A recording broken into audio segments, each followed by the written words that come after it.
All right, we live. We're live. We're back with METH Gator Presents. Oh, I'm so glad to be back doing this. Like from yesterday, I was talking about my work shenanigans from last year. That's been why METH Gator Presents has not been around. It's hard to like investigate campaigns and coordinate time when you're in between jobs. But I've been in my job for like 4 or 5 months now. Nice.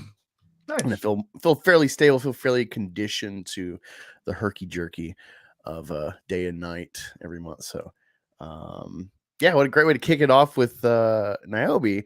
I can call you Larry, right? You can call me yeah, man.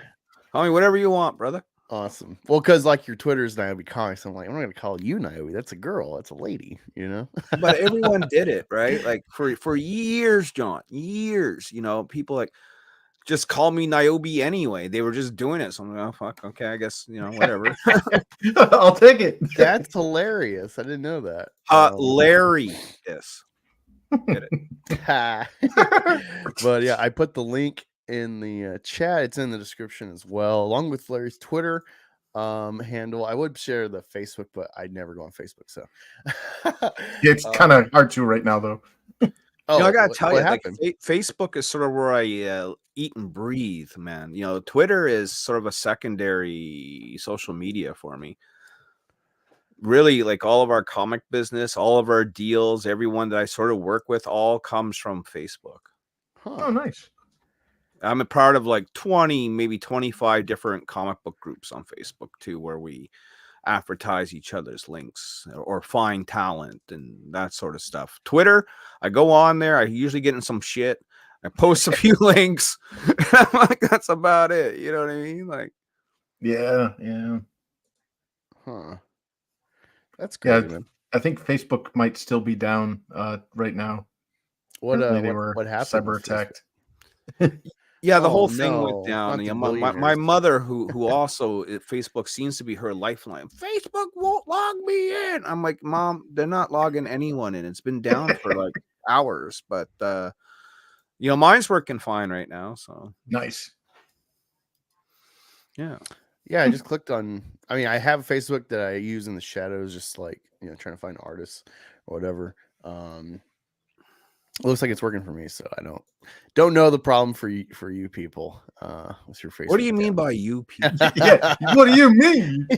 Huh? You Facebook people. Hey, you Facebook people. What you doing out there? Boomers in your old ways. Boomers. I remember being on Facebook back in 2010. I am a boomer, Am I a boomer? Huh? Am I a boomer? Huh? Boom! How about that? My boomer, boom! What is that from? That's from my show. Okay. When we fuck up on our technology, everyone gets a boomer moment. Nice. Well, that's tangy. Well, to kick off the show, normally I oh crap, wrong camera. Settings. Here we go. Boomer moment. Boomer moment. Yep.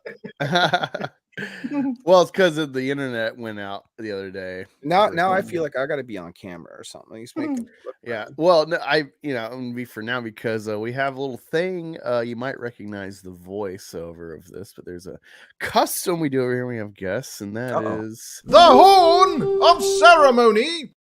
That is right. And I raise my horn to the chat, or soon to be chat, and imbibe today on Prime Energy. 10 calories, strawberry watermelon. That is what is filling my horn. Well, I did not know that I needed a drink. I should have gotten a drink. Well, as long as you're drinking in spirit.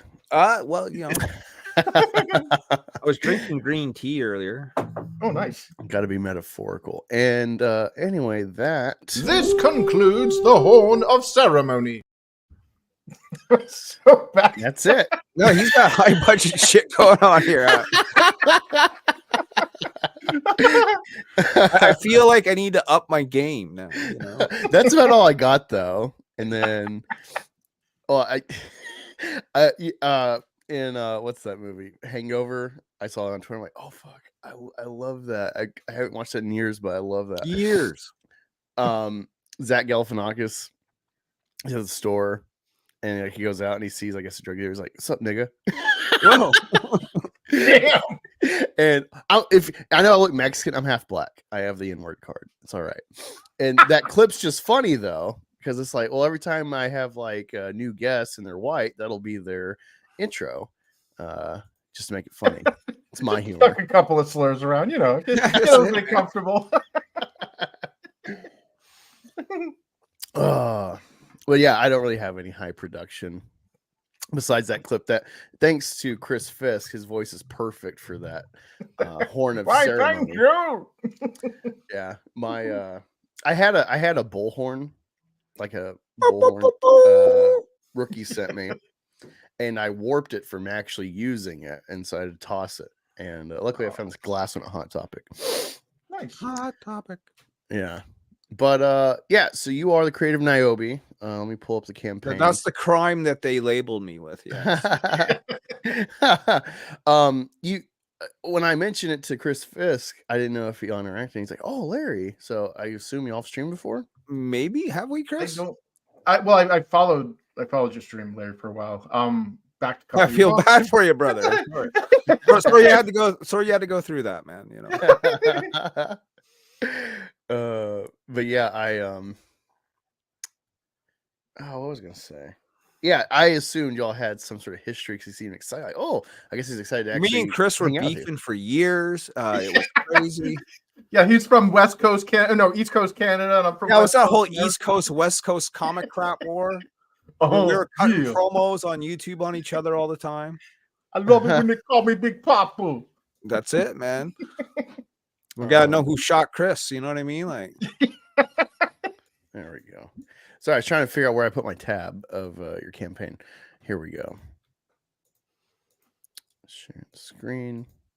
I'm very excited. So if you don't know, like I'm working on losing weight. I actually have a 3X Nyobi don't shirt. you hate that fucking menu Kickstarter has right now? Yeah, just God Oh. damn it, that drives me nuts, man. Kickstarter, if you're listening, fix that. Honestly, in my opinion, all of the crowdfunding platforms that I'm aware of suck.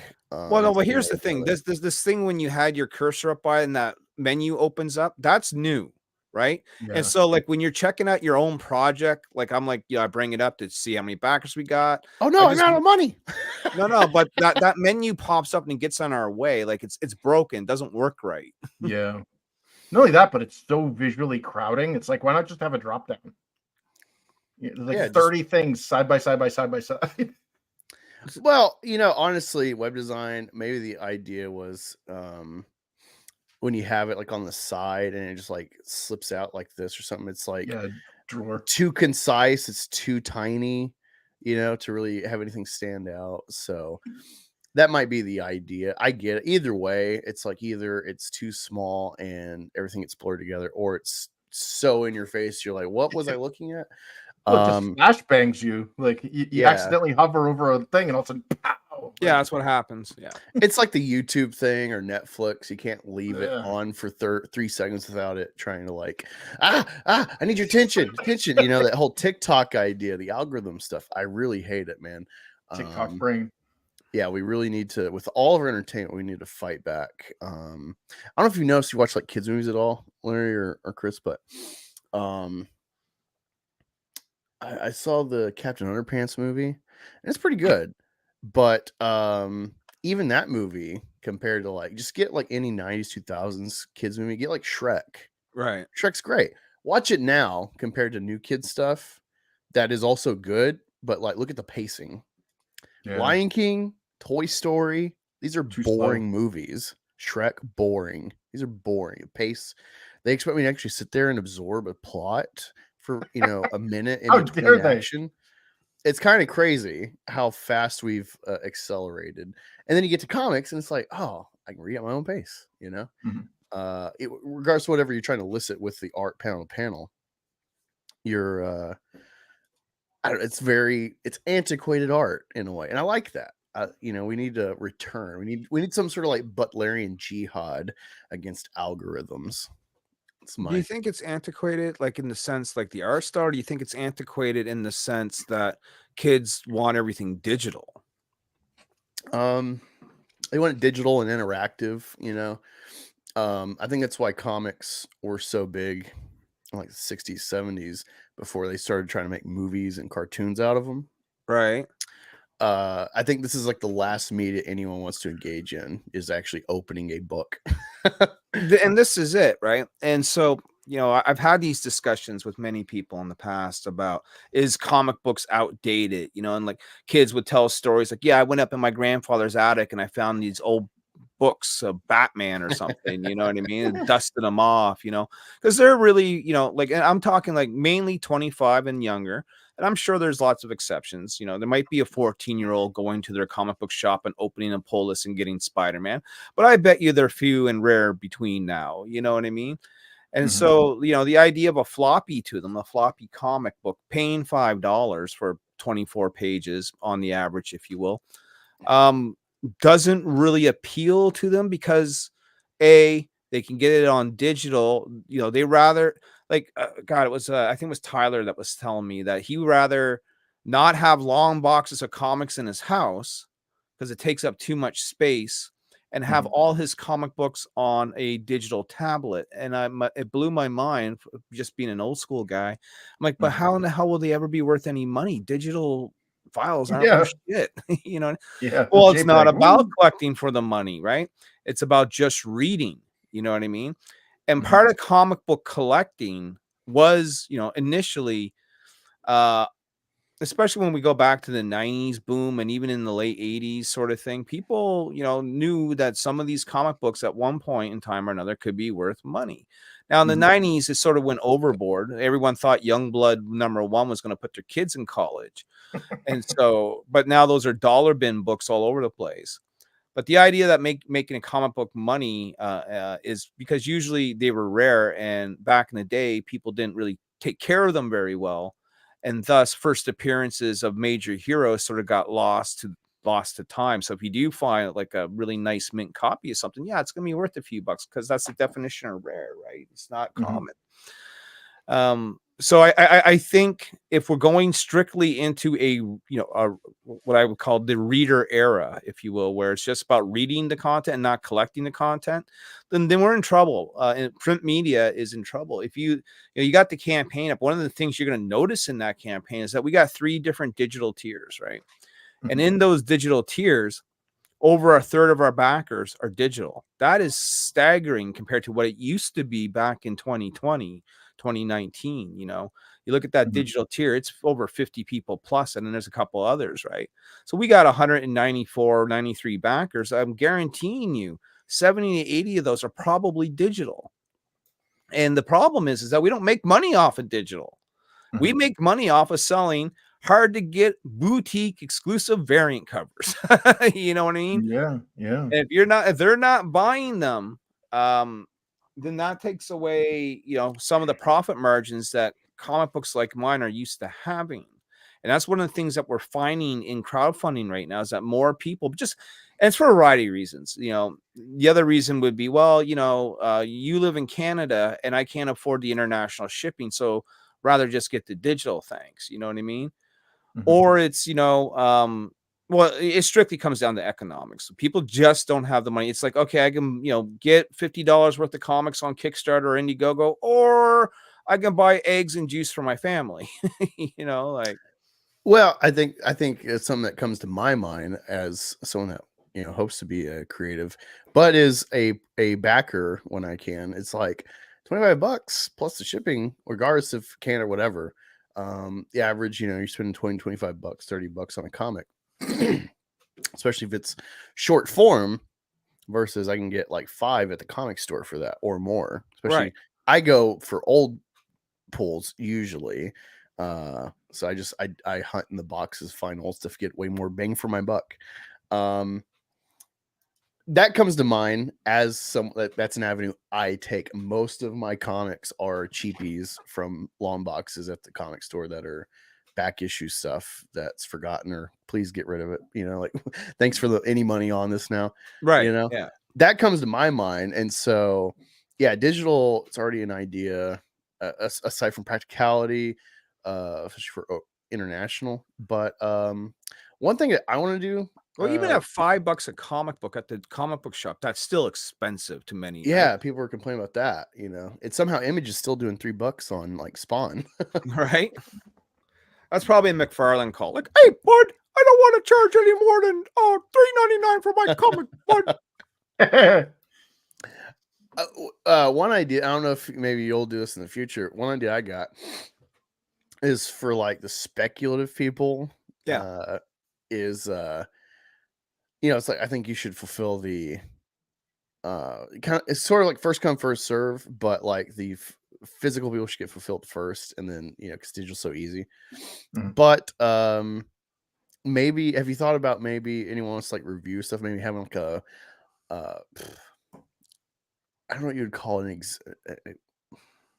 not express,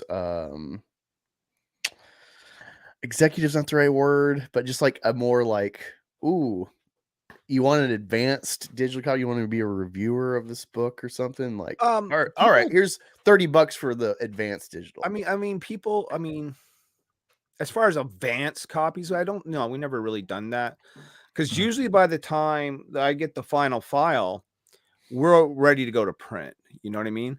So for like a lot of people, they'll have their books done before they even run on Kickstarter. I'll tell you, Nyobi Outbreak isn't done. It's about halfway done. We got 10 pages drawn and colored, and we probably got another, 19 more to go. You know what I mean? But that's the whole point of crowdfunding, is to crowdfund the money you need to put together the project. And then the money that we do get and any extra will go back into making Outbreak 4, right? The reason why people don't or try to get their books done before crowdfunding, and it's a good process if you can do it, is so that they're not late, right?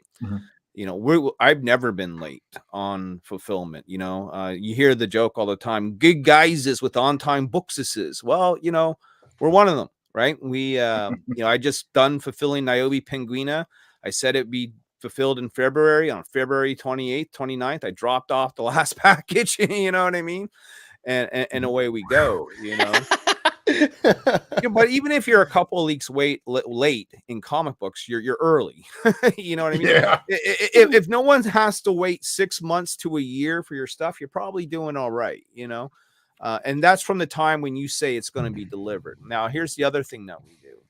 And when it concerns fulfillment and delivery, I always add on a couple extra months regardless of when I think the book is going to be done, because shit gets fucked up all the time, right? Life happens. The artist is in the hospital, or the colorist got, something going on, or the letterer says you're in queue. You got to wait. I got to do these 2 other books first, whatever it is, right? There's always delays in comics. So I always give me an extra 2 months. And if we deliver early, great, right? And if we need the extra 2 months, because thank God we allot it for it, then fine, that's the way it is. Like right now, I say that in the campaign, this is going to be fulfilled in September. I can tell you it's going to be a lot sooner than September. You know what I mean? We're probably looking at June, but that's going to be great, because then we can go, okay, yeah, it's like the Scotty from Star Trek scenario. You don't tell them how long it's really going to take, Captain. How can you expect to be a miracle worker if you do that? Yeah. Unfortunately, I'm not a big Star Trek guy, so I don't have the don't have the experience to be like, oh yeah, obviously that is legitimate. Well, Scott, they'll always ask Scotty how long repairs take, and he'll say it'll take 12 hours, and the captain will say I need it done in 6. But Scotty already knows in his mind that it's going to take 4. You know what I mean? Yeah. Yep. That's sort of the joke. It's funny because me and Ricky talk about that. Where it's like I hate that trope where it's like I can get this in an hour. It's like have it in 15. It's like it literally takes 1 hour to do this. Like I can't short the time. Like, it's like, yeah, it doesn't stand out so much to me, but now that Ricky said it, it like now it's kind of nagging at me more. So that's hilarious that came up. Well, I mean, he'd be a LaForge then, because in Star Trek lore, Scotty, he gets zoomed in the future, right? And the Captain Picard asks Geordi, how long is this going to take, Mr. LaForge? And LaForge goes, oh, it's going to take about 3 hours. Okay, well, you get it done sooner. And Scotty looks at LaForge and says, how long is it really going to take, Lottie? And LaForge goes, 3 hours. What? You didn't tell what it really is going to take, did ya? Like, Yeah, you don't have to take my word for it. you know. But we're off Sorry. tangent here. Hello to Katie in the chat. How you doing? Yeah. Hey. Katie's doing great stuff. She clipped me and Chris Ooh. Bacon from last. I was like, wow, I'm making the rounds of fucking Katie's clips. Well, I know she Awesome. had a Lasmet and the Quaff on not that long ago. I meant to watch that episode and I haven't gotten there yet. Yeah, no, Katie's awesome. Yeah, she definitely hit her up to promote. She's got a lot of eyes on her now, so it's not a bad place to, if she's willing, to inquire. But yeah, great mod, great channel, good streamer to get along with, and just all around goodness and fun with Katie. The chosen one from the CG has arrived. Yeah, I was getting to that. Get Christmas. What is up, Nerdway? How's it going? Yeah, I haven't watched him, but I was going through something. I think with Chris yesterday. I'm like, oh shit, Nerdway. Okay, sub. Didn't realize you had a channel. So awesome. Yeah, shout out to the Nerdway, man. Been following me over on the Twatters, man. How you doing? Nice. Yeah, he backed the posters, so he sent me a picture of that. I'm like, hell yeah, man, thanks. But yeah, I got Geek Getaway, Tony, Frog Tony. Frog Tony. Did you see the cover he put up on Twitter? I did. He's got some good looking stuff. It reminds me, I mean, anytime I see, animal cartoon sort of stuff, the first thing that will come to my mind is turtles, right? In this case, I suspect he's going to get a lot of comparisons to Cyberfrog. I'm sure he already has. You know what I mean? Anyone that does anything with the frog now is automatically going to get, sort of compared to Cyberfrog. Mm-hmm. Did you get Cyberfrog 1 and 2? I did not get Blood Honey. I got Wrecked Planet. So you haven't read Blood Honey, but you read number 2? I haven't read number 2. I have number 2. Okay. And the reason why I haven't read number 2 is because I don't have number 1, right? Okay. But the reason why I got number 2 was because it came with the toy. So for $25, you got the comic, and then you got the PVC Cyberfrog toy, right? And I was like, that's too good of a deal to pass up. Frogman, here's my money, Yeah, it is stuff's worth it just for the art, but there's a reason I was asking that specifically. I don't know. Maybe I was going to ask you about like what I thought of it. I mean, yeah. Visually it looks stunning. I mean, it's Van Sciver. It's going to look stunning, but I haven't read it. I flipped through it. I've sort of skimmed through it, but it's a big book. It's a thick book. So it is. It's crazy. No, there's something I was trying to find. I think I hit like on it. So I want to show it because it gave me such a kick. The perspective that the tweet elicits of Tony's Frogman. That's what killed me. I'm just waiting for this to. Okay, here it is. I'm just waiting for it to load. Yeah, this is funny. I kind of died. Get Blood Honey. Well, while you do that, I'll look at the chat here. Katie says, come on my show whenever. I stream every Saturday night at 9 p.m. Eastern. Sweet. Yeah. You know what, people? You need to back Nyobi. Link in the description and in the chat earlier. You need to back it so Larry can get Blood Honey and give a review. So I can read it.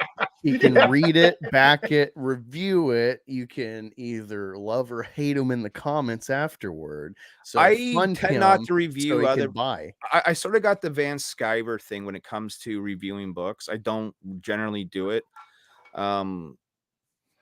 I think he's right. Like creators, when he said shouldn't really be reviewing other creators' stuff unless if they're asked to do it, because that can create tension and problems, and we've all seen it happen, right? So I encourage it.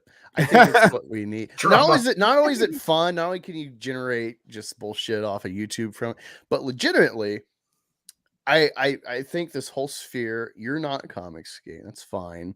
I'm totally not against. Clearly, I'm not against hosting Periphery. I'm not against hosting SJWs. However extreme. If you got cool looking stuff, I want to promote. I want to promote art. You know, I think it's got merit. It looks good. I want to promote it, but I think it's good to have fighting. You know, the NFL. The only place you can watch like fighting anymore is like, well, Twitter, of course. Wrestling. But yeah, Hockey. wrestling, and that's rigged. Hockey, they're probably But gonna get half rid the of feuds that. you see on YouTube are rigged. Yeah. You know what I Yeah. mean? But you know, it's Yeah. like they're probably gonna get rid of that eventually in hockey. The NFL, besides like the aggressive like tackling and stuff, there's really no aggression outside of that. And you watch like I'm a big NFL guy, so that's my forte. And you watch like 60s, 70s. Were you a footage. Swiftie? No. That was like the worst Super Bowl for me. I literally like I've missed Super Bowl in like 20 years, and I slept through it. And I'm like, oh, right, there was a Super Bowl last night. It's like I had no investment. I hate San Francisco. Taylor Swift's some of her music's fine, but this weird cult around here to try to like get women in the NFL. It's a big psyop. I Look, don't even like kinda if it. she sad. did manage to get girls into the NFL, cool. But how long are they going to stick around? They're only there for Taylor Swift, and I think they're going to get disappointed really quickly. Yeah. You know what I mean? Like, Yeah. Yeah, and but yeah, like you watch old footage in the NFL, and these guys like would tackle each other off the field, like off of the lines of scrimmage, and then grab each other by the face mask and fight and stuff. Now it's all penalized. We've really isolated ourselves from like even within the arenas that are like outlets of aggression. We've gotten rid of the aggression, and so I think it's good to have this tribal kind of. This is what evolution is. It's like we're species wise, we're all crabs in a bucket. And so I think this is beneficial where you start like picking at each other. It can be nefarious, it can be ill-gotten, the intent, but I think ultimately this like kid gloves for each other, or like this like I won't do it because we're all creators, we should have respect. Fuck that. Your book sucks. I'm fucking after you. Like that's what we need. We need people to be aggressive again. Jack Kirby was a World War II vet. He had balls. He's Jew from New York. He probably got bullied and shit. That's why these comics are fun. They were power fantasy outlets for largely Jewish guys that were pipsqueaks that had fantasy. Man, if I could I'm just punch feeling that personally attacked. yeah, it's like if I could just punch that guy. well, the that'd be problem great. with creators with other creators is it might come from a place of bias, right? Where they're Sure. not actually looking at, and I'm not saying that someone's doing this or not doing this, but I'm just saying the general sort of feel is if other creators are judging other creators' work, it's because a sense of jealousy, and it usually ends up a put down, right? You know what I mean? Yeah. Or your best friends, and you're going to prop that comic up. I can't tell you how many times I have seen someone say, yeah, man, get this book. I really love this book. And then as soon as you have a falling out, this book fucking sucks, man. This book is trash. You know what I mean? Well, So okay, which like, is it? Is it good or is it bad? Yeah. Like, no, I totally see that. I think that's gone on with some of the big names we've frequently talked about lately. They were playing kid gloves, and now that it's like direct competition, gloves are off, then it's like, yeah, F this. And so there's maybe a bit of overslant the other way, but you can very much piece now out. look, I don't blame Van Sciver for, hey, you're gonna pay me $1,000 because that was the going rate, right? $1,000 to what was it, review Isom 1 and 2 or whatever. Couple And grand, yeah. so with the Trash Cast program, right? I've watched that guy rake in thousands of dollars in a matter of a week. Probably I had to go car shopping with my mother today. They're looking at like 17 grand. Ethan fucking Van Sciver, he pulled that in 5 days. Mom covered there. Boom. You know what I mean? Car done, right? Yeah, For he's reviewing got books. season tickets to the Phillies and shit. Yeah. Geek Getaway mentions he wants to review Darth Lunga's book. That's a big one. I Right? reviewed it. Did you? What? So what was the verdict? Okay, so I used to have a history with Lunga that Mhm. was neutral, if not, at least my intent, friendly. Right. The Grey Council. I'm a fan of Menace. That's where I started. So it's like, yeah, Grey Council, like, trying to be stewards of the Star Wars community on YouTube and whatnot. Like, yeah, awesome. Because we got grifters, clearly. What's a grifter? That's the question I've been hearing a lot lately. I would say disingenuous. A lot of times you'll like kind of bait and switch. You'll code things where it's like, oh, clearly X, Y, and Z are problems. Mhm. But then like you try to overinflate, over exaggerate, or just allude to like this is the problem for the next thing because woman or black or gay or trans. Barbie movie is the most binary film in the last 20 years. I never And it's seen made by it yet. wokies. It's made by wokies. It's got a trans woman as a Barbie. They never make a single peep about that. It's And just yet there. Daily Wire makes a purposely trans story. They're supposed to Yeah. be saving us from it. You see what I mean? Yeah. You know, grifters. Sorry, you made me lose my point though. No. What were you saying? What was I saying, or what were you saying before? What I asked you what a grifter was. We were talking about Darth Lunga. Oh yeah, okay. So yeah, I like the idea of the Grey Council because of grifters that you have to worry about their opinions and the causes or the angles they push because now they have an audience to monetize, to pander to. So how dishonest are they being for a paycheck? When at first that's the question I have with everyone though that does YouTube, right? Like, look, as an example, I went on the Eric July kick for a few weeks. It was fun to pick on Eric for a bit, you know what I mean? And when we did that, that was when we first hit super chats, and having a guy like Riley come in and dump in $100 onto the channel was pretty exciting stuff. You know what I mean? Yeah. It's like, hey, wow, you can actually make some money doing this. The problem I had with it is that I saw how too easy it was in the sense of like, man, if I want to keep doing what I'm doing and making money like that, I'm going to have to keep finding things I got a problem with to keep that train going. You know what I mean? That's what I mean. You look at like the channels that got big and Phantom Menace from Star Wars, and you look at the like trend once they start getting like the money, and you see like what they're after, what they push.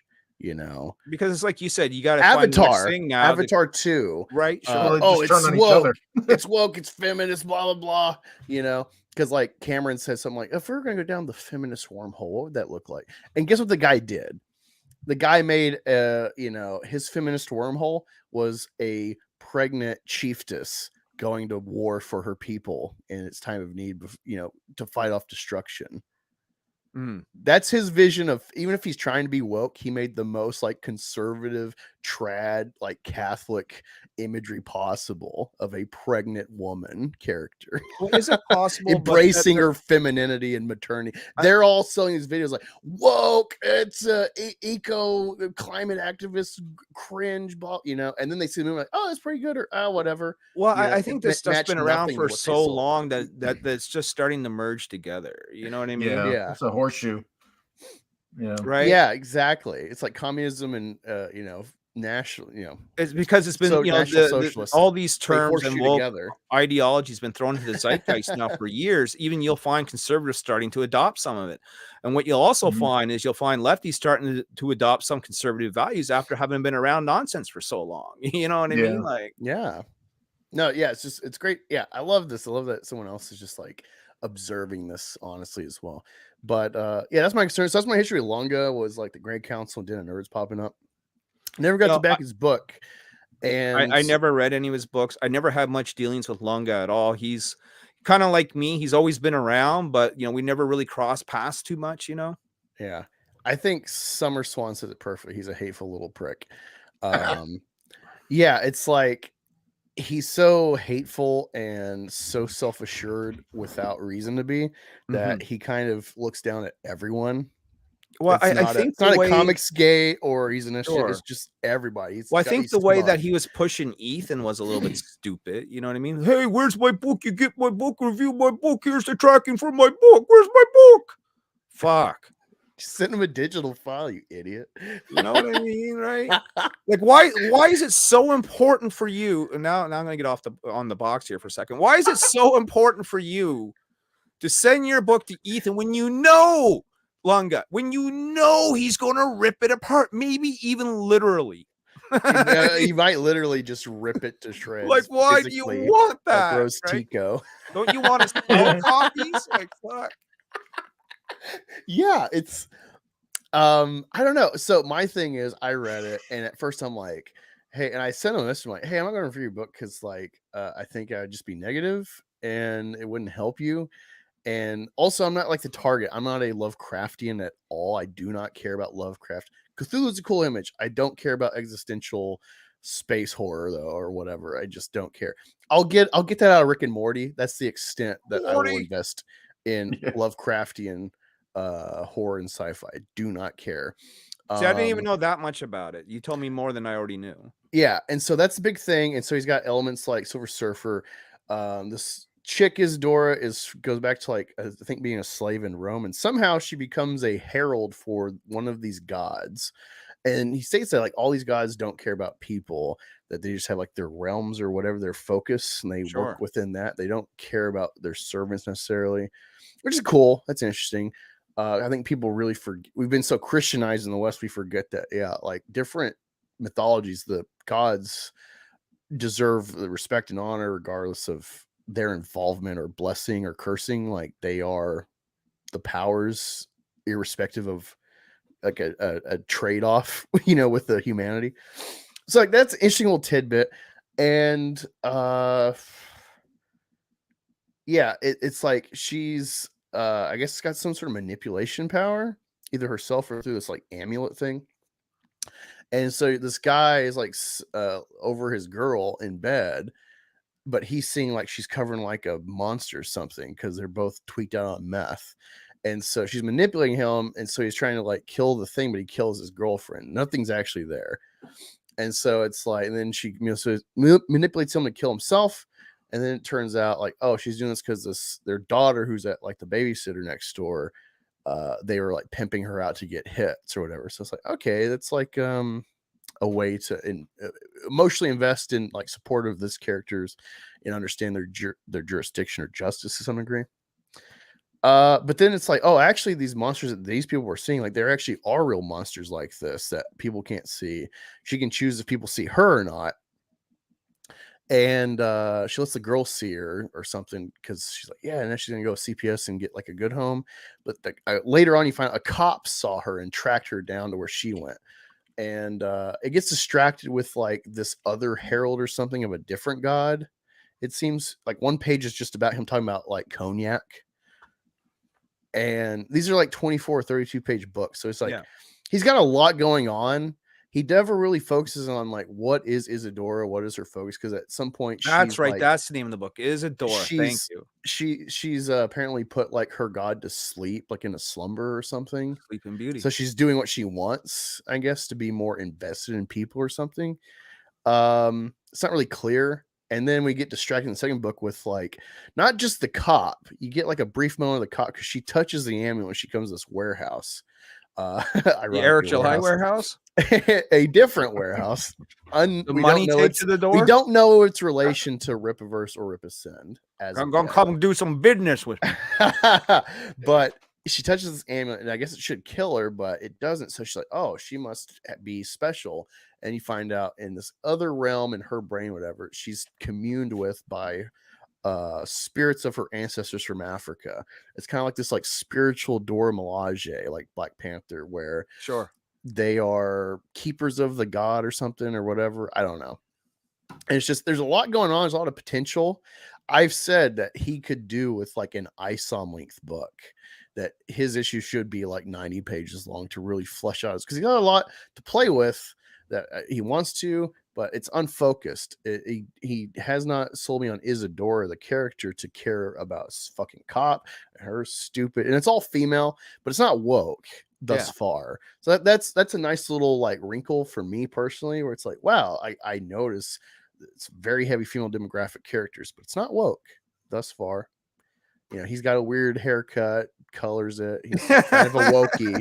So, it's not out of the realm just to see him and think, well, fuck that, I don't think you would get an argument from him that he would say he's woke. I think I've heard him say it many times. So Lunga has definitely represented that side of things in this world of comics for a few years now, It's frustrating because he actually has something here.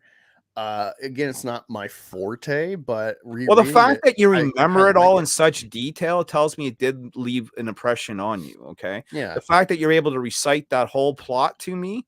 Okay, here's the thing. I try to be an honest reviewer. So like Doug Tenaple, he kicked CG to the curb once he made his paycheck. I still have that review up because that is like the standard of what Was that Bigfoot Bill, right? Bigfoot Bill. That is like the standard that overshadows Cyberfrog. As far as presentation, that should be the standard of CG. We should be going against floppies, in my view. We should like we're not doing month to month. We're not doing this like quick hit every month like Marvel DC. We need to go complete opposite. That means prestige, in my view. And I think Bigfoot Bill was that. He's not making money. I'm gonna give you the problem with prestige, okay? For most creators, you know what it is? Can't afford it. Can't afford it. It's expensive as shit. You know what I mean? He said he doesn't do it now, or he's not really going to campaign because he's like, I'm not really making money selling. I mean, don't get me wrong. I saw like my buddy had bought the book and he brought it over to the house, and it's a gorgeous hardcover book. Like you said, it's a hell of a package. You know what I mean? The issue is just most small creators like myself and many others just couldn't afford to do that. Like we're barely being able to afford to make 24-page floppies. You know what I mean? Let alone put together a 100-page hardcover of anything. Tony Frog is a poison dart frog. Very cute and colorful. I'm throwing darts at your sister. Yeah, but no, that's like, so it's like I have the Doug Naple review. I really love Bigfoot Bill. Didn't get the second one. I need to. And then Mike Miller's book sucked. The first page was like what's Dark that, Knight Lone Returns. Star? Yeah, the first page, great introduction. I love the first page of Lone Star, the narration, the middle narration of the film. Very Dark Knight Returns. Love it. And then the rest of the book, horrible. And so I leave those up to show like my range of like, all right, these people, I used to be in war campaigns. So it's like you'd think hail, brother. I said hail. Think I'd purposely just detract from Doug or Mike, but it's like, all right, Mike does suck storytelling wise. He's all right at art. Doug Naple, great at art, great book, great story. Clearly kicked us to the curb, Comicscape. But that whole situation. I leave those up there to show like my range. So when I say I could review longest book, despite him being kind of an ass and a cunt on Twitter and stuff to everyone, and being so entitled, thinking he'll make like he's so after EVS because he wants the sales potential of people seeing his book. That looks good, actually. How is someone tearing down your work in front of thousands going to use your extra sales? Clearly it's a flawed plan, but plan. Everything else is not panned out, and that's not me mocking him. It's like, he made enough to fund what he set his goal at, but it didn't make like headways or anything. If that's what most creators are dealing with, or less, so it's great that he could fund it, but he's just such an ass about everything. There's a reason no one's going to back your shit. And it's like, why waste this money sending us EVS when you could... Would you like to know a secret, though? Most backers don't come from shows like this. They really don't. At least not in my case. I can tell you just by looking at my Kickstarter analytics, how many backers come from YouTube links, Facebook links, Twitter links, what social media they're seeing it and where they're coming from. You know where most people come from, especially on Kickstarter? And it's a silent majority of just... They come from Kickstarter. Yeah, dude. Yeah. So like you'll look at the analytics and it'll say Kickstarter direct. That means people directly went to Kickstarter, found your project and backed it. Or it will say Kickstarter email, where they get an email saying, hey, here's a creator you might like, or here's a guy you backed before. Here's Kickstarter recommendations on the bottom. Yeah. They're like, I like this titty book. This other titty book might be cool. 63% of my current backers for this current campaign results from Kickstarter. Huh. Yeah. Well, you know how many people I got on last? It's going to be flawed though, because I have you saved on Kickstarter. So when I my next check, I'm just going to hop on Kickstarter because I know you. Right. Versus, I don't know. It's all valuable, I think. I mean, I'm not saying this doesn't work. This, doing shows will get you some backers, right? But I really want people to understand that when it comes to these other crowdfunding platforms, and go where you want to go. Indiegogo failed for me. I did a $30,000 campaign on Kickstarter. You know how much we made on Indiegogo? Like 2,000 maybe? Not even. We couldn't raise $100. It was so low that Indiegogo canceled the campaign and refund the backers because we couldn't raise $100. Dude. That's unfair. Well, that's Indiegogo has this really nice heat map too, that like you were describing with the Kickstarter one that shows where everything comes from. And Indiegogo provides almost no value to a creator because it doesn't channel any traffic toward your project. And in some regards, it almost does the opposite of that, with the quote unquote shadow banning. Well, for all I know, we could have been shadow banned. That's the thing. I didn't really go that far to check. All I know is, we'll do a second chance campaign on Indiegogo. Maybe we could do what Angus said. Maybe we can raise a couple extra $1,000 for the campaign. That'd be great. Nope, that didn't happen. Where we used to be able to do that before. I've done campaigns on Indiegogo that did $3 or $4 grand after a Kickstarter, right? And so, oh, great, a little bit extra money for the work we already did. We'll send out a few extra books, and everyone goes home happy. They got to use the platform of their choice. But lately, Indiegogo, if you're a small creator, has not been very kind. Nope. Yeah. No. Well, I think Fund My luckily- Comic probably has better traction now than Indiegogo does for comic books. Dude, Indiegogo sucks. Like their search, I'm trying to look at like what's the newest thing, Right? and it's like It's all dead campaigns. lowest tier, lowest price tier, highest price tier, and then like most funded, and there's something else for the search, but it's like I can't just search like newest thing. Yeah. It's only how they're generating the algorithm, and it's just weird. I do not like Indiegogo, and also they have that fucking skeevy. Like I'll probably start on Indiegogo because I have a history there as a backer, but more so than Kickstarter or Fund My Comic. But yeah, I don't like the platform. It's not easily searchable, and they shadow ban people like Mandy. They've shadow banned Murphy, the War Party guy, and he's got 100K campaign. They're shadow banning him. Well, where you have to have the link already. You cannot search for his shit. I mean, I It's don't like, know why they well, it's bother like a letting graveyard. projects go up if they're just going to shadow ban them. It's like, do you want to do business or do you not want to do business? You know what I mean? You're That's making weird. money. Well, no, it's a graveyard of like defunct or like barely, like maybe in demand, but a lot of times I'll like look through it and it's just this like graveyard of like failed or canceled or ended campaigns, and I'm like, what value is this providing me as a user? Like, Well, they're sort of littered mixed with the active campaigns, so you really got to look hard to see what's active and what's not active. And it's kind of a mess. I agree with you 100%. Let me catch you with the chat really quick. Sure. So I wanted to show this. So this is this picture is Tony TGD, the Geek Getaway, on Twitter. And this is like a fun comic, The Awesome Amphibious Adventures, featuring the fabulous Frogman, and he's blue frog with red, and he's got a superhero pose.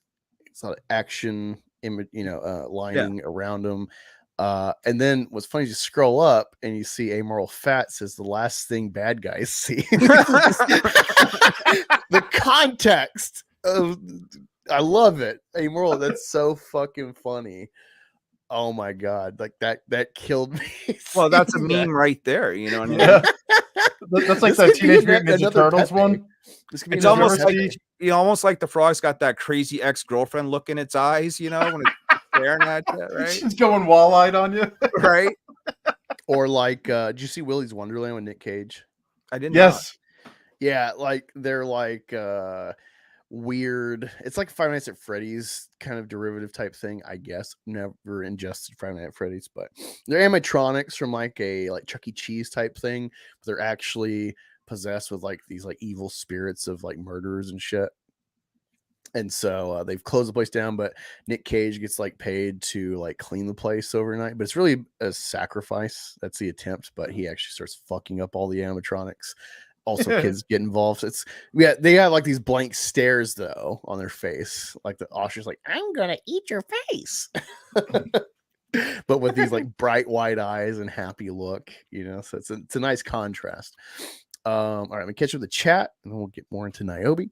Sure. I agree with Summer. It's funny because she was saying he's a prick, and she meant Matt Barr, which I guess Lunga as well. And then also says, anyone running with the veto as a PDF file, it's on my shit list, period. And I agree. Love Vito. He's funny. Cannot wait for Super Killer. Immortal Rising comic book, a very infamous. What's going on, Richard? What's up, brother? Fun my comic guy.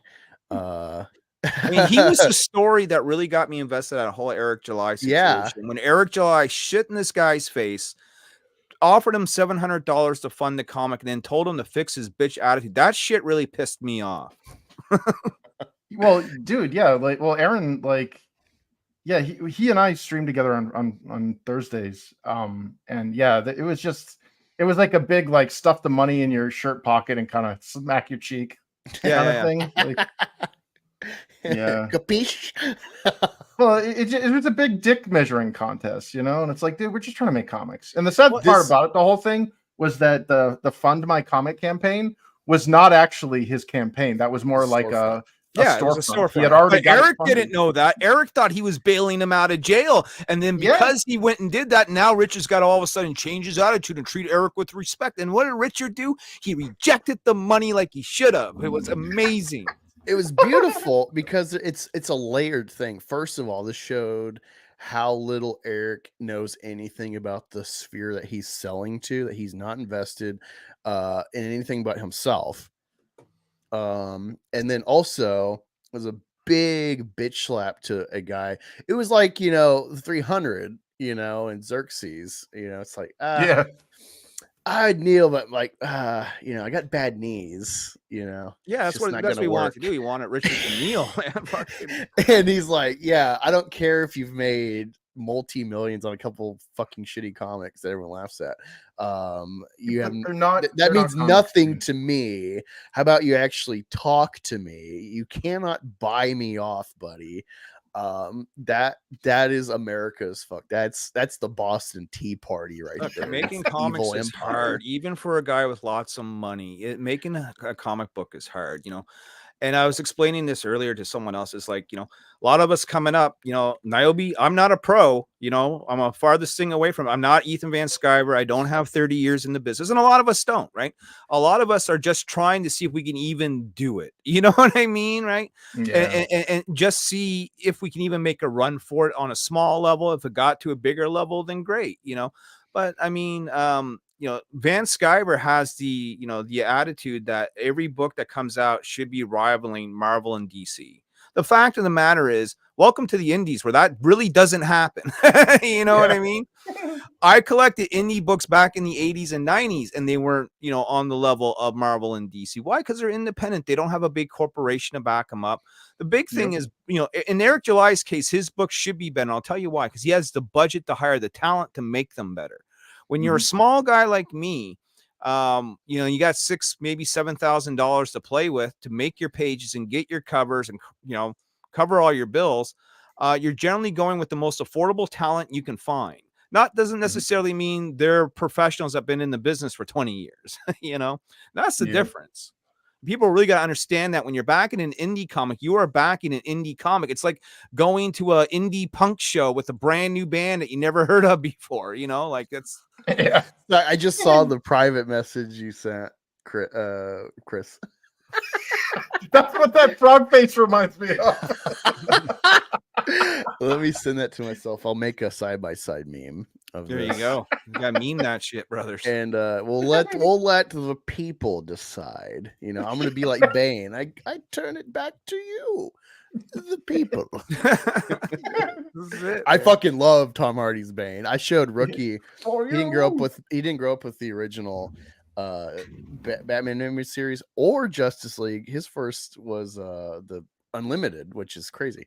But I read the chat. I showed him Bane from the. They don't read the original chat, Batman. Aaron. You are Richard now. We were talking about Richard though, right? I don't know who Aaron is. Wait, who's Rich? Oh, Richard? I thought isn't Richard Embry the guy that does Immortal Rising? No. Richard Embry. I think he's friends with that guy. He's yeah. He's Blood and Stone. See, I got them mixed up. That's my bad, dudes. It's okay. One of the I think it was Drink with Crazy. They did a review, like a overview on my books promo, and they attributed it all to Aaron. Lunga is still crying. No! Lunga's still crying all over Twitter about EVS not getting his book. Yeah, shocking. Yeah. What's up, Nicholas McHugh? Thank you. He's the winner of last month. I did a random comment giveaway for the Cal level members. He got a first issue of original Cyberfrog. So he shared Blood that and today. sword, not blood and stone.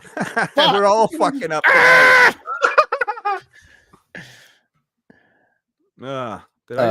Here we go. Tony's going to be a 32-page floppy. Nice. Yeah, it's a decent sized book for a floppy. Most Marvel annuals, like you remember, like once a year they'll come out with the annual nice thick book. He's about that size, 32, 36 pages. Nice. We're thinking $7 digital, 15 physical, 25 limited edition covers. Ooh. Nice. You can get away, not for me to tell them what to do or anything, but you can get away with 10 for digital. I know, because we're doing it right now, and people are backing it. You know what I mean? Nice. I like Summer Swan is leading a biggest problem centric.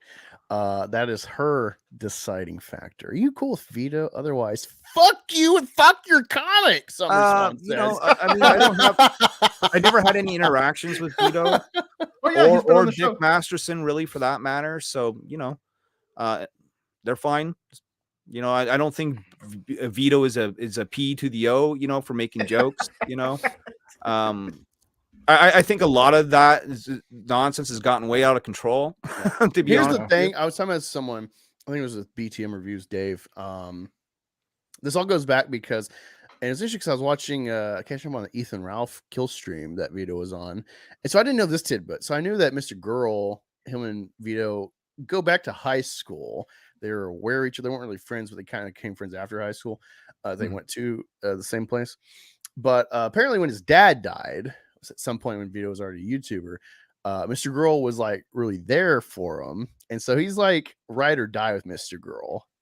So that's what people don't get is like Mr. Girl's earned his loyalty from emotionally invested actions with Vito. Even if Vito's like, fuck, why is he doing this? He's like, I gotta stick with the guy. He's been there, you know. So if anything, you should applaud Vito for not big leaguing, for not being like, oh, you said that about a YouTuber, or you said this on Twitter. I can't hang out with you in public anymore. We can't be friends online. No, Vito's complete opposite. That's fucking cool. You should support people with honesty like that. Versus people like Friday Night Tights, where it appears they try to at least certain individuals appear to be trying to coerce favors of a certain variety, and then when they don't receive it, well, you're off the show. Wow. All alleged, but we're kind of starting to piece things together. Certain individuals, one, maybe two, not many, as you will know. The story deepens. Yeah, it's funny. Blood in the sword. Yeah, it's funny. You know, Katie, like I don't got a stake in any of this stuff that's been going on lately. I just been sort of running my campaign. We do our show. I mean, the only people I hate is the Wheelers. You know, so you know. See, this is what's weird though, because they're getting weird interactions where it's like, they at least Mindy started following me. I have no understanding of her. I saw like her. Look, I got all the Wheeler lore you can ever shake a stick at. You'll have to send that to me later. Yeah, no, I would have to tell you. I mean, to send you would be like, here is a fucking list of videos we've done to cover over the last 4 years. Here's a list of posts that span 10 years. Like I listened to a lot of your guys' shows, right? You know, between Tony's, Riley's, the Slums. I listen to everyone. You know, we usually do it late at night when we're in our office and we're all working on our books, and we'll throw on random YouTube videos and we'll watch them while we work, right? And I hear a lot about CG lore, you know, and a lot of the pieces, are coming out about old CG lore. Some of it accurate, some of it not so accurate. But when it comes to the Wheelers, I can tell you right now, the Wheelers are circling the drain. They're looking for any show or any group that will accept them, and no one wants them. Yeah.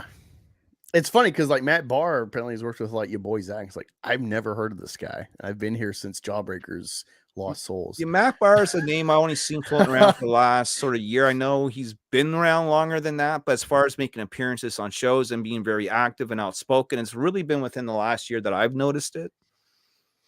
Well, if you've been around this long, I've been around. I've been around before. No, I'm not saying you. I'm not saying yeah, you. yeah. Saying... But just for context, I've been around since 2014 doing comic books, long before there was a CG. You know what I mean? Yeah. I was fighting the good fight before those guys even came around. I remember defending the Milo Manera cover that got banned from Marvel because Spider-Woman had her ass up in the air. Yeah. And everyone was calling sexist on that. And I remember fighting the good fight then. You know, you remember the fat chicks? They had that video where it was like bunch of out of shape fat chicks that were trying to do these like comic poses. And it's like, honey, you can't even stand upright. Right. And so that was like the big turn in 2014. That's when Marvel stopped being sexy, you know? Did that cover get released? Yeah, I have it. Yeah. Nice. What was the problem? The problem was that it looked like Spider-Woman was presenting her ass in the air like an animal in heat. I mean, that's Baby. that's what they didn't like about it. I think all women should assume this pose. And that, honestly, it was the same pose that we've seen Spider-Man in a few times. Yep. The problem is that when you look at the image, it didn't look anatomically correct. Like there was something whacked about the image that people took notice of. But the fact that it was her ass in the air, and they literally took the logo that was supposed to be at the bottom of the book covered her ass and covered her ass at the top. You know what I mean? Yeah, I'm looking at, because I know this. I've That is a seen cardinal Frank sin. Cho. Frank Cho has done. Frank very- Cho has memed that and copied that Yeah. for Yep. fucking years now. What a great cover! Yeah. I love it. That Yeah. covers money. If you have it, you're probably looking at $200-300 on eBay for a raw copy, maybe more for a graded copy. You know, I got one. I got a graded copy at 9.8. Nice. I'm looking at one on. Yeah, it's selling for $1529.99. There you go, 1,500 American. Yeah, Jesus Christ! I sold one happens. comic out of my collection ever that was not Nyobi, and it was a Greg Land Edge of Spider-Verse #2 variant. It's the first appearance of Spider-Gwen. Okay. At the time that I sold it, I got $1,000 for it. And this is when Nyobi went to color. Like we were doing black and white. And when I got that $1,000, I immediately said, I'm going to start paying a colorist with this. And we went to color, and our Kickstarter started doing a lot better. So for selling one comic book, basically saved Nyobi from being, utterly done back in 2019 2020 when I sold it. Oh wow. Yeah. Yeah. For people that are unaware, I'm about to share this to y'all. Let me present it. We got 11 people here. I don't see my likes at the moment, but appreciate it. Be sure to hit the like, thumbs up, man. like the stream. Help get more eyes on this. Thus, more eyes on Nyobi. Thus, more sales. Thus, he can buy Cyberfrog 1. Thus, he can review it. Thus, we can shit on his review. Thus, generating him more revenue. I and honestly don't think I would have kayfabe. that much bad to say about it. I mean, I was just trying to see how long I could catastrophize that, and see. Ethan had actually asked me to do it. He said, will you review my book? I don't know if this is when we were still sort of cordial or whatever, but I said, if I ever get it, I'll review it. If that's what you want me to do.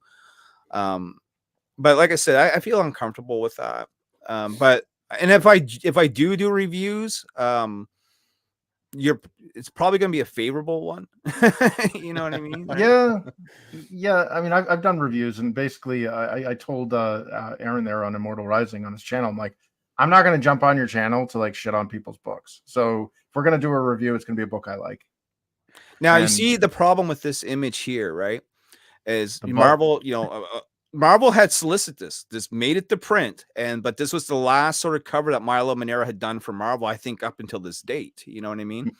And this image really set off Marvel walking away from having sexy covers, because prior to this, they were doing a lot of J. Scott Campbell, they were doing a lot of Greg Land, a lot of Greg Horn, a lot of these cats, like an Horn's art cool. germ that can just bring out the sexy. You know what I mean? And they took a step back after the outcry of this. And this is really when comic book social media became a thing. And people just went nuts over this cover, in the sense of not only like is it Spider-Woman presenting her ass in the air, like she's waiting for something to happen, but like if you look at her face and the angle of the back and the neck, you know what I mean? Something about the image looks jacked up. Like this isn't Milo Manera's best work, No, but it catches your eye, not just because of like it's so thoroughly sexual, outright and explicit with its posing, but well, here's the thing: it leaves something. Do you guys know who Milo Manera is, by the way? I never heard of. I knew this image, but I never heard of. So him Milo before. Manera is an Italian artist who's known for erotic art. Yep. Hell yeah. Okay. And so when you're Marvel and you hire Milo Manera, who really got his name through Heavy Metal Magazine, to do your covers, expect him to be sexy, maybe a little dirty. Dude, that's the guy, what he does. It's funny you say this, because around the time Comicscape was forming or building up on YouTube, I remember being aware of any of this, because I'm a novice reader, especially at this point. But Rebirth was going on, and the first few covers were Frank Cho. It was awesome. And I remember reading like Frank Cho getting like canceled, the fucking writer or something, trying to cancel him on Wonder Woman. And it's like, do you not know who Frank Cho is? Like, he draws like full figure busty broads. Oh yeah, like, he is cheesecake. Cakes, baby.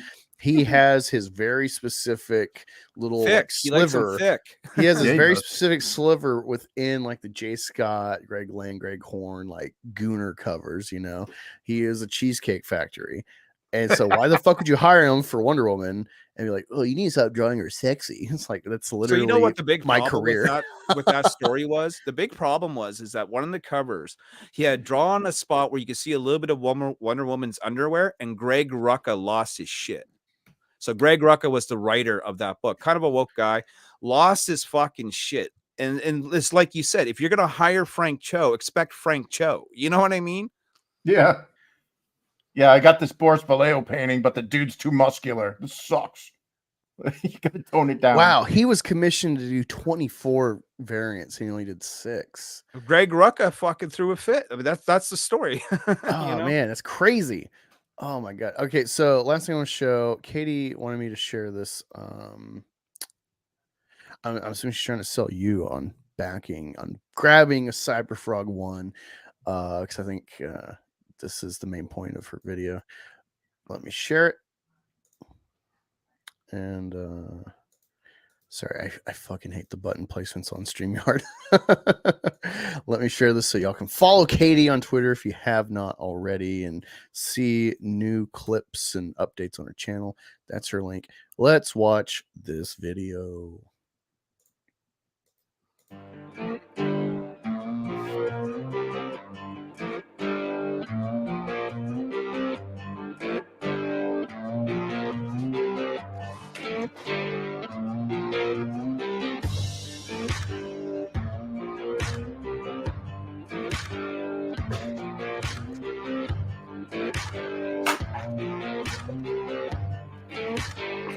That's a nice presentation there. Mm. My book didn't come with that. Wow.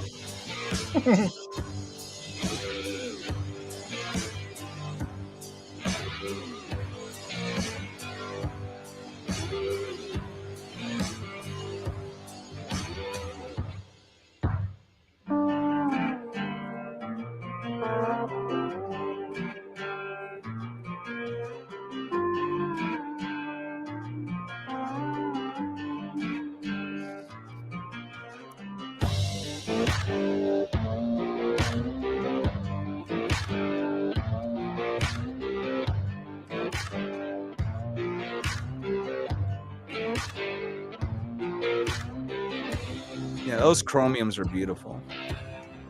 Yeah. They're not cheap to make either. No.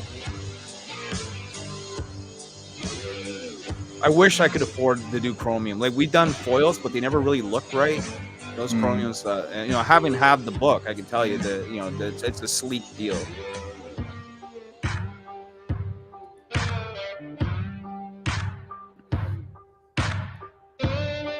Well, that's the thing too. Is like there are different tiers of indie comics. Sure. You can't really put the people who are doing indie comics into the same category as somebody that can hire faculty to maintain warehouses and get chromium on everything. And No. See, what you don't understand is you just need to give 30% of everything to Ripicent, and they will handle. Oh yeah, there's another fucking farce, right? Here I am. Like, I'm not going to come on and talk about CG or Rippercent or anything, but no, I'm going to talk about it. Damn it! We're going to teach you the business. You're a businessman. You're going to fulfill your books because you're too lazy. You don't know what to do. Eric July going to come save your ass. Hey, all you got to do is just be great. I mean, that's it. Well, it is what it is, and what it is, what it will be, and what will be. I'm going to ship your book doing business. No. Look, here's the thing with that. He built a business, and I've heard a lot of critiques on it. But I'll say this: he built the business not for the small guy. He's not going to fucking pump out our books, right? Like you do. Let's say you do an $8,000 campaign, right? Mm-hmm. And you go, Eric July, I need you to print, fulfill, and ship my book. You know what I mean? Yeah, he's going to take a chunk out of your 8,000, but that's fucking pocket change. It's not even worth his bother to even look at you. That's why there's an application process in the first place to see if you even make enough money for Eric July to even consider doing business with you. You know what I mean? Yeah, you got to be in the cool kids club. Yep. And that's it. And so the people that don't have big followings can fill their own books, right? You know, you got 200 orders, fuck, you can do that in a week. You know what I mean? Let's say you're slightly bigger. Maybe you get a couple friends to help you out if you're doing 5-figure campaigns, right? And the people that are doing 6-figure campaigns don't need Eric because they've already been doing this for a long Yep. time. You know what I Yep. mean? So who Yeah. are you really helping out? You're going to be helping out Yellow Flash. You're going to be helping out Razor Fist. You're going to be helping out Drunk 3PO. You're going to be helping out maybe Gary from Nerdrotic or whoever else is going to decide that they're going to try and cash in on doing a comic book. Well, And they don't know what to do. you But also because they're nailed. YouTubers and they have a big following, they're probably going to sell a lot of units, right? You're ahead. hitting on something else though. Like, it's not about the comics anymore. I mean, that's just YouTube merch. It's YouTube merch.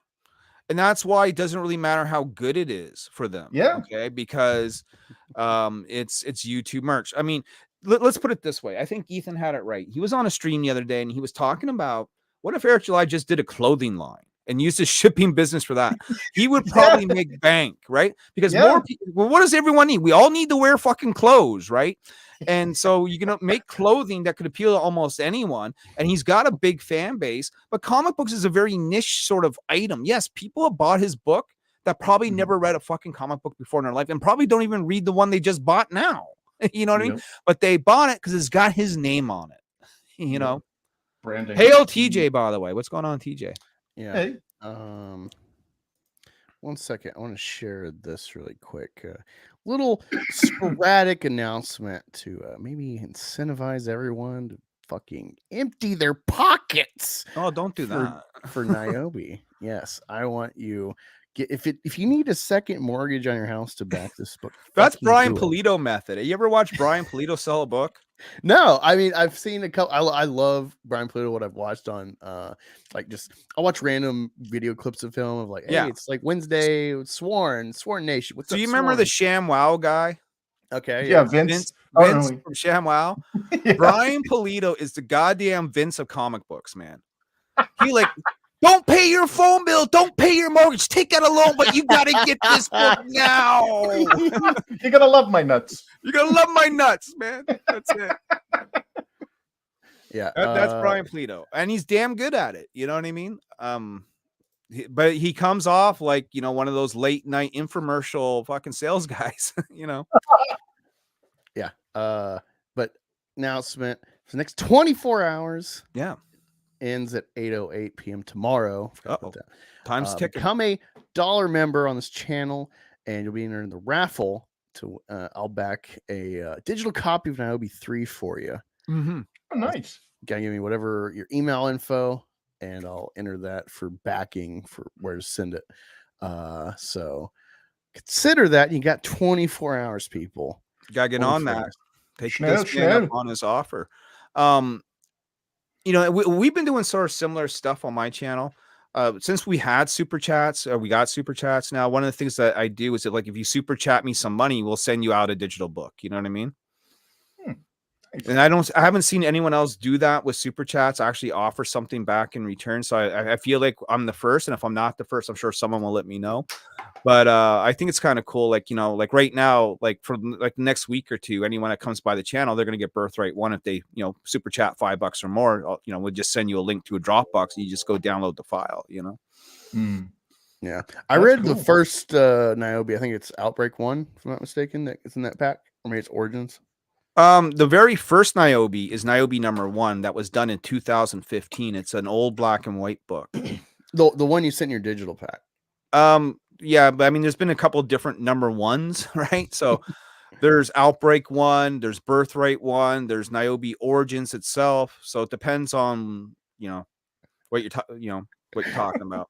Angus is fake geek girl confirmed. Oh, if I have to take that title from Katie, then so be it. Yeah, I heard she doesn't sound like a fake geek girl. I've listened to her a couple of times. She's, you know, she knows what she's talking about. She's an anime chick. That's her forte. Is that where she comes from? The world of anime? Yeah. I'm an anime guy, but I haven't watched anime in a number of years. John, years. But I can tell you the anime I did watch, you know, just to label off a few, was like Dominion Tank Police, Record of the Lotus War, Ghost in the Shell, Appleseed, you know, Vampire Hunter D. Yeah, you know, Oh, I Akira. just got Vampire Hunter D because someone replied with like a clip somewhere. I'm like, what the fuck is this? Like Vampire Hunter D is actually the Bloodlust or whatever, the second one. Oh, the sequel, yeah. Yeah, and so yeah, I dropped like $60 to get both the movies because I can't find them to stream anywhere. Yeah. Oh And yeah. so, yeah, I didn't like the first one. I mean, I bought it, so I'll have to finish the next one. But I'm just like, I don't really get it. I don't get the Oh. appeal. I think vampires are very much overrated. Like, yeah, I'm with you there. Actually, if you're not going to like lean heavy into like fucking sexual longing, something like that. Even like Bram Stoker's Dracula kind of sucks after like the initial like Transylvania shit, the whole like melodrama of like the Texan and Van Helsing. It sucks. But it's from like 200 years ago, so I give it like a handicap. You know, they didn't have film back then to inform you of storytelling and whatnot. So it's like, whatever. Beowulf kind of sucks because it's not a cinematic book. It's like, and he fought a beast and he won, but was wounded. Because but Beowulf is in was it Middle English or what? No, early English, and like we were basically 1,000 years old. Yeah, like our language, our vocabulary was like basically like the Hawaiian alphabet. I try to. Well, that's why I love Zemeckis's Beowulf, because like, wow, he brought it to life and added to it. This is beautiful. I don't get to hate that movie, but no, if you're not leaning, like, that's why I liked the Dynamite. They have that I think Shannon Marr or whatever is his name. He got a series. He does like digital covers, or whatever, and they're strange, but he did like this 3D art. Shannon Marr is an incredible artist. Have you read the comic he did though? Which one? Let me look it up. Shannon Marr. Shannon Marr's done a lot of work for a variety of indies. He's worked a lot with Tom Hutchinson over at Big Dog Inc. I've tried to recruit him. I've been unsuccessful thus far. So, Siren's Gate. No, I don't believe I have.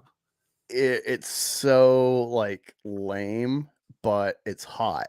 Oh yeah, well that's his style. Is hot. No. Right? It's not like his covers. I'm saying like, yeah, his art's got a style, but I'm saying like him doing panel to panel work. It's very stale.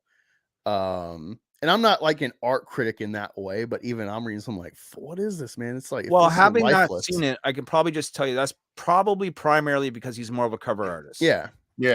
But even though it's like a lame ass story, they should totally get the film rights and make this at least like an erotic show, if not just like a gooner like porno or something. Because hire the Saska sisters. They've worked with Axel Braun. You know, they know what they're doing. There is like a real sex appeal. There's this real like sexual tension because it's about this like girl that I guess is like chosen, or her hair is like a sign, something like that. I can't remember exactly, but it's really lame. There's like some sort of like police force watching her. She's going to like a strip club. I don't know if she works there or not. I can't remember, but she loves this author, and then she apparently wins like a prize raffle or something to go meet the author, but she's really just trying to like seduce her. So it's just like a lot of like sex appeal, longing, sexual tension. So that totally makes up for how lame the story is, because it's like, oh man, it's like it's not going to be like Sunstone. I'm not going to be pleased. I'm not going to be fulfilled with what I am wanting to see.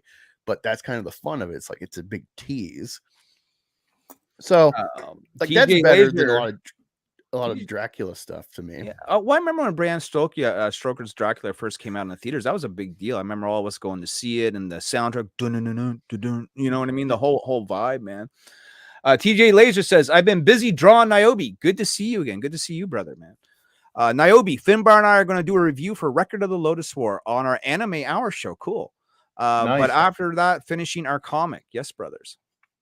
You ever see the follow-up series to Record of Lodoss War? I have not, you know. Chronicles of the Heroic Knight. Is that what it's called? Okay. I'm gonna find that. Yeah, there's the OVA, and if you buy the Blu-ray, you get the companion series, and I thought it was like a continuation of the original series, and it's not. It's like a retelling. And they throw in all that chibi shit because it was like designed for TV, so the budget was lower and everything. Yeah. And it's one of those things where it's like, I like the OVA, but the Chronicles of the Heroic Knight or whatever, not so much. Yeah, we got 12 covers on that campaign that you're sort of. I just noticed you got Fabio. Fuck, I love Fabio. Yeah, we got Fabio Sameo. Oh wow. I mean, I could drop some names here. We got John Stinsman of Image Comics fame. He used to do Evangeline and Team Youngblood and stuff of that nature. He used to work right underneath Rob Liefeld. That's Gerardo Garcia you're looking at. He's an interior artist primarily for Zenoscope Comics, but he's doing the interiors for our Savage Sin and our crossover with Penguina. We got Narcilio Souza. We got Greg Bo Watson. That's Francesco Tomaasi of DC Comics there. He did some work on Superman and things of that nature. Cool. Yeah, man. Lots of good talent. We got Ben Dunn, of course, the founder of Antarctic Press. That's Keith Garvey. He's a Zenoscope cover legend. He does a lot of covers for the Grimm Fairy Tales lines and stuff like that. Sweet. That's Ben Dunn right there. That's Narcilio Souza. This is the day to night set. Yeah, well, this is one of the best images I've ever seen of Nyobi and her crew. And when he presented this to me, there was 3 versions. There was like them fully dressed, them sort of undressed like that, and then the rest. The last one was them naked. And I said, I don't do the nude covers, right? He just assumed that I did because everyone else does. You know what I mean? Yeah. So wait, I just want to ask, like, this I guess may be interesting for backers. Why don't you do nude covers? Because I don't want Nyobi to be known for the lowest common denominator. Yeah, it's a branding thing. You know, I want Nyobi to be known. Like, yes, we'll do sexy covers. As you can see, we don't sort of shy away from that. And I said, let's do a different twist. Instead of having them nude, let's put them in dresses, like they're going downtown for the night. You know what I mean? I think that would look cool. And I think I do like this one as well, but I like the coloring of these two. Yeah, that's why I'm going to pick the day one. Yeah, well, it's a little bit brighter and you see more, right? But the reason why we don't do is we did it once. Right, we did it once back in Birthright #2, and the artist was RB White, and he really wanted to do a topless cover. And I said, "Why?" He said, "Well, we'll sell and blah blah blah." And I'm like, "Okay, but you know, are we just going to be known for tits, or do we want to be known for the content?" Yeah, that's what I wanted to say. Is reading that first issue sent in the digital pack. I'm like, okay, it's not just a TNA book. He's actually got like a story. He's doing some X-Men stuff with her. Yeah, I mean, if you don't get the X-Men out of it, then you know, then I've done it wrong, because that's primarily my main sort of inspiration. I think that's pretty easy to tell is X-Men. She's got pigtails because of my love of 90s anime. She's got, you know, teleportation because I love fucking magic from the X-Men. She's got a Dazzler vibe also from the X-Men. You know, Niobe's you know, made up of a lot of different influences, but I made her when I was 16 years old too, in 1990. You know, she dates back a long way, but primarily back then she was an RPG character I was using for a game called Heroes Unlimited, you know, from Palladium Books. Oh, nice. Yeah, and it was only in about 2011, 2012 that I put serious thought into making this a comic book, and then the rest is sort of history from there. You know. Wow, man, you play Palladium. What did you ever do, like Ninjas and Super Spies? Oh yeah. Oh yeah. Hell yeah. We did them all. Riffs, Ninjas, Super Spies, Heroes Unlimited, Turtles, Robotech, you name it, we've done it, you know. Nice. Like, I still RPG to this day. We're not playing any Palladium games right now, but yeah. But I played a variety of systems, dude. That's awesome. Yeah, I mean, my favorites would probably be like Hero System 6, the Champion System, GURPS. We did a lot of Vampire Masquerade back in the day, Shadowrun. Yeah. Man, Shadowrun. Vasa, man, that's kind of a tragedy what happened with them. Man. That's CGC 9.8. I only got one of those left. I had a bunch on my previous campaign. They all sold out. But I threw that up in case someone wants it. So with that, you get the Paul Green cover, Virgin Edition as a 9.8 blue label. And then you also get the comic book without the label and the comic book with the label. So it's a nice little combo pack for Paul Green fans. I don't know if that's sold yet or not. There's only one. So here's some of the interior art. This is by Juan Antonio Altaveras. He used to work on Puppet Master for Action Lab Comics a couple of years ago before Action Lab Comics got shut down. And the colorist is Dan Olvera. So, you know, these guys have worked together before. Like I said, primary with Action Lab. Right now, he's drawing Outbreak. Gerardo Garcia is drawing Savage Sin and Nyobi Penguina. That's Cinder. She's sort of our new bad girl on the block. Literally, she's going to light it up. You know what I mean? All these women. Fire Angel. That's because the majority. Well, you know what? I've been accused of that. So let's talk about that. The reason why they're all women is because I want an excuse to have sexy women on my covers all the time. Let's be honest here. The 99.9% of genomes, which are mutants and viral genetic anomalies, are women. It's just something within their DNA. You know what I mean? That just makes them such, and that's it. There is male genomes out there, very few and far in between.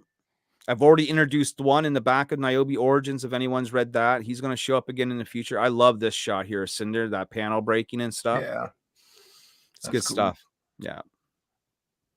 So yeah, I mean, it's the sexiest it gets, right, is our covers.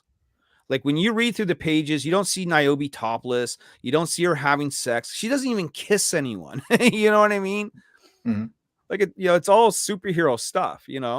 Just with hot women slugging it out. Will you ever give her like a romance? Someday. And we teased it once in Nyobi 4. This is during our black and white days, where she actually got dumped by her boyfriend because the boyfriend said that she was too reckless with her powers and she was going to kill herself, and he didn't want that stress on his head and be worried about her all the time. Come to find out that he was a cheating scumbag and he was cheating on her with one of her bandmates. Oh, damn. Yeah. But someday we'll reintroduce a love interest at some point. And as far as being woke, right? I did a story on abortion, and people have called me woke on that. And I'm like, well, if you actually read it, there isn't a winner. You know what I mean? It's not like pro-abortion wins or pro-choice wins. In fact, spoiler alert, the mother and the baby die at the end of the book, so fucking no one wins, right? It's a tragic story at the end. Twist, we aborted the mother. Right? The 87th trimester. In Outbreak, it's sort of our social commentary on the virus in a way, like, COVID, where this virus that's spreading around works like COVID in a sense. Like, it'll make a lot of people very sick. It may even kill a few of you off if you're not ready for it. And in a very select few, it's going to activate the genome in them, and they're going to erupt and become superpowered beings. And so that's sort of what's going on in Outbreak. Whoa. And the whole cause of the virus is one genome named Vanessa Keats. Her code name is Vira, and she has the ability to spread this virus around. Essentially, she has the ability to create new genomes, and she's dangerous because of it. Oh, because she's using her powers recklessly. She thinks she's giving birth to a new generation of being, and there's a more powerful masterminds in the background that want to sort of use her and manipulate her for their own goals. Yeah. And then, Nyobi #1, we did a book on teen suicide and depression. So I'm not scared to tackle sort of real issues, but do it in the way that I think classic X-Men used to do it, where you're not left being preached a message. You're just left scratching your head going, that was what I always say. Like, I always lean into, I think a problem from my sphere, I mean, Chris, CG, is, and Phantom Menace, Friday Night Tights, this whole sector, people get sucked in, like, keep politics in my entertainment. I want escapism. It's like, if you watch some of the best escapism, and there's some sort of political element. It's just they're not preaching. They're not propaganda. It's not being they're offering an argument. Dark Knight is a perfect film. Sure. With that. Well, there's a reason why sermons are free. Well, listen, if you're getting a comic book and it's obviously a pamphlet for activism, I think you're doing it wrong, Yeah. Agreed. Yeah. Well, okay. I think the furthest you should ever do is something like Avatar. Avatar is more of like the sentiment of conservationism. It's not really an answer like how properly go about it. Because my assumption is that Cameron being smart, I think he's going to address it like for the Avatar, for the Na'vi to win, they're going to have to industrialize to some degree for their own well-being. They're going to have to sacrifice some of their culture if they want to actually hang around. That seems logical to me. That's like the failings of American Indians, in my view, is too little too late adapting to the foe. And I hope that's addressed. Although there's a factor of a god having real impact on planet on the moon of Pandora with Awa. So that's like throws a wrench in it all. But Oh, you're talking about Avatar the movie. I keep thinking yeah. like the cartoon. No, Yeah. I've watched one episode of Airbender. It's too kiddie for me. I Right? can't, I missed my window to get into that. And I saw Ricky sent a video to me. It was comparing Avatar and Attack on Titan. I'm like, whoa, this is cool. Yeah. I'm just going to watch this video and understand Airbender, not watching any of it. Well, Fuck I it. remember I watched the first season of Attack on Titan. It's probably the latest sort of newer anime that I watched. And when Eren Yeager got fucking chomped by the fucking Titan, I was like, oh shit, man, this is like Walking Dead, but anime. Yeah. Like you don't know who's safe and who isn't. And eventually later I come to find out he comes back and all that sort of shit. But I didn't know at the time, right? I was like, whoa, fuck. Oh, dude. Okay, here's the thing. His kind of one-sided love interest is essentially adopted sister. Mikasa. Yeah. She's my favorite character in the whole She's fucking a Mary thing. Sue. She's actually a Mary Sue, but the show is so cool. good. The show is so good that like I've seen no one. I want to do an essay video about Mikasa is a Mary Sue and how interesting it is that the show is so good that it overshadows her being a Mary Sue because it's so intensively good that you don't even like pick up on that really. Well, in a lot of anime though, you usually have the kick-ass female chick though. You know what I mean? Yeah. I never looked at it as a Mary Sue type. I never even considered that until you just said it. Now I've got to go, It's frustrating because No, you ruined it. The whole show. Well, here's the problem: is do you mind spoilers? No, you go ahead, brother. Yeah. So, she's of this dynasty, this genetic dynasty, the Ackerman clan. Yeah. And I think they come from a different country in the world, and they're like protectors of, like the chosen Titan or whatever, and they like do the bidding. So she could never actually hurt Eren, Right. and this is why she's so good. It's like genetically imbued, but there's a counter, not against her, but and there's another Ackerman in the ranks that's like a leader, and he gets fucking decimated. He gets like, I think he loses a limb, he gets his eye fucked up and shit. And then Mikasa, like the worst thing that happens to her, she like doesn't wear her scarf from Eren for a while. Yeah, I remember. Like that's like her hinders. Maybe she got like a nick on her face. It's very Rey Skywalker in that way, but you could argue she goes through at least like intensive emotional distress with her conflicted love of Eren, but I don't think it's enough to justify her stature in the show and how it ends. But again, the show is so intensively good and well thought out that it kind of is all right for this to be. Got me excited. Now I gotta go watch second season. Like I just remember like the blonde haired chick becoming a Titan. I'm like, okay, shit's getting real now. You know what I mean? Like, oh man, it's so. I just rewatched with Rookie to in its entirety finish the final part of the final season, right? And it's so good. The fact that people cry about it or what, like, it's great. It's the Geek amazing. Getaway says, is my internet bad or is it Angus's? Things seem to be running fine here, but I'm not sure what's going on. I'm hearing everybody fine here. Malin Ackerman is hot. Is that John Malin Ackerman? Everyone grab an oar. I don't know much about Malin. I know he's. I don't really. I know that he did Marvel. He worked on Cable. That's what I pretty much know. I know that he's like a Liefeld. Yeah, he was around that crew. Yeah, absolutely. I hear a lot of funny stories about Rob Liefeld from John Stintsman, man. That guy's a character, let me tell you. I can't go into too many of them because they were told to me in confidence, but having access to John and hearing all these old sort of like extreme studio tales and shit is wild, man. Hey, someone needs to like Snapchat filter a picture of me, like cutesy, and call me the geek, the fake geek girl of CG.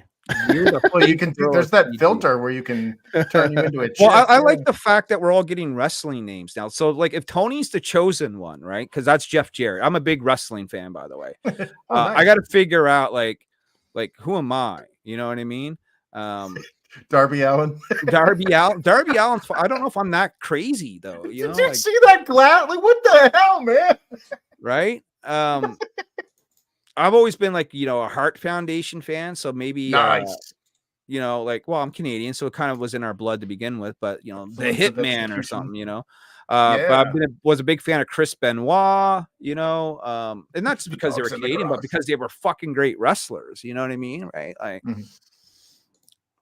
but yeah, so There we, you we go. all Cool. need wrestling names now, you know, like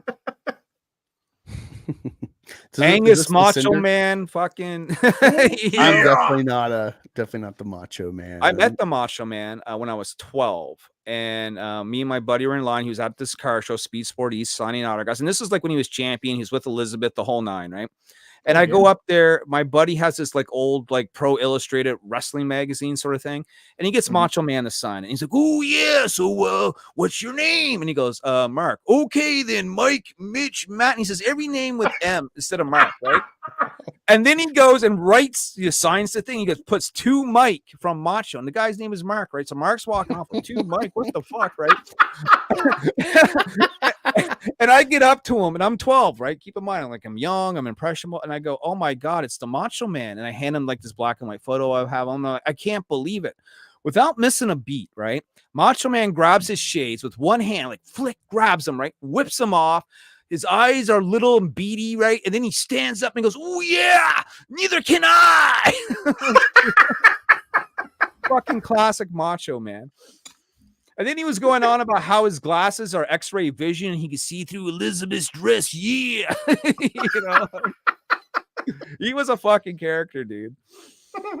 Tony says, "I am the chosen one of CG 2000." That's right. NWO 2000, you know, when Jeff Jarrett and Bret Hart and Kevin Nash all tried to restart the now defunct faction of the NWO. The Wolfpack. Well, the Wolfpack was kind of interesting. I mean, the Wolfpack was the start of the NWO getting too diluted. You know what I mean? Yeah. Like there was like 15 members of black and white NWO, and then you had the NWO Red, and you know, Sting was a part of it, and fucking Macho and Nash, and even Hogan became Red at one point. You know, like it was crazy. It's not gonna work for me, brother. Yeah, that doesn't work for me, brother. That's Hulk Hogan's creative contract in a fucking sentence. That doesn't work for me, brother. Good times. Lots of add-ons there that you're sort of crawling through. So if you missed out on some of these, you know, some you know, good name dropping again, but we got Mike the Buffalo there. He's from Lady Death fame. We got Jamie Tyndall. He's, you know, he's been all over the place, Jamie. Some really good stuff there. So if you missed some of the stuff in the past, it's available now, and you know, the time to cash in on it is now. And I can't wait to send some of those Jamie Tyndall covers to CGC, and I'm gonna be offering those on the next campaign. Yeah, I'm gonna be getting a boatload. I'm getting all these back issues, so I can just burn through them all. Yeah, I would recommend starting with Nyobi #1, the third printing. That's the very first Nyobi story ever. If you just want to see how it started, right? And then you can skip right to Nyobi Origins. That will give you the origin story.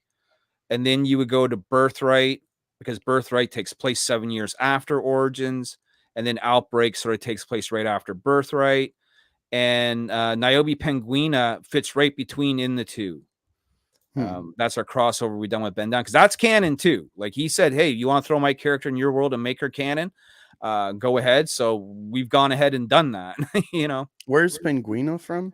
Penguina is the creation of Ben Dunn. He's the founder of Antarctic Press. He's the company that actually publishes us and put us out on comic book shops worldwide. Oh, nice. By the way, there's another thing to show. Go ahead and order Nyobi Outbreak #1 at your local comic book shop now. We're in preview magazines right now. And so you get a month to order these books to your shop. And that gives us extra money to make more books down the road, you know? Very cool. Yeah, here, I'll show you. One of the few times I go on camera. I don't like going on camera much anymore. I used to do it all the time, but bad hair day or something. But this is the previews magazine. This is the magazine that all comic book shops get every month to sort of order their books through, right? And you can see they're not shying away from the sexy anymore. It's gun hunting right there. You know what I mean? If you open this up, and wow, I actually got it to the right page. This is the Antarctic spread, and there's the Nyobi stuff right there. Very cool. So it's very cool now to be actually in shops on the shelf. You know, I've gotten people that live all over the place that probably never seen a Kickstarter before, but they bought an Nyobi at their comic book shop. You know what I mean?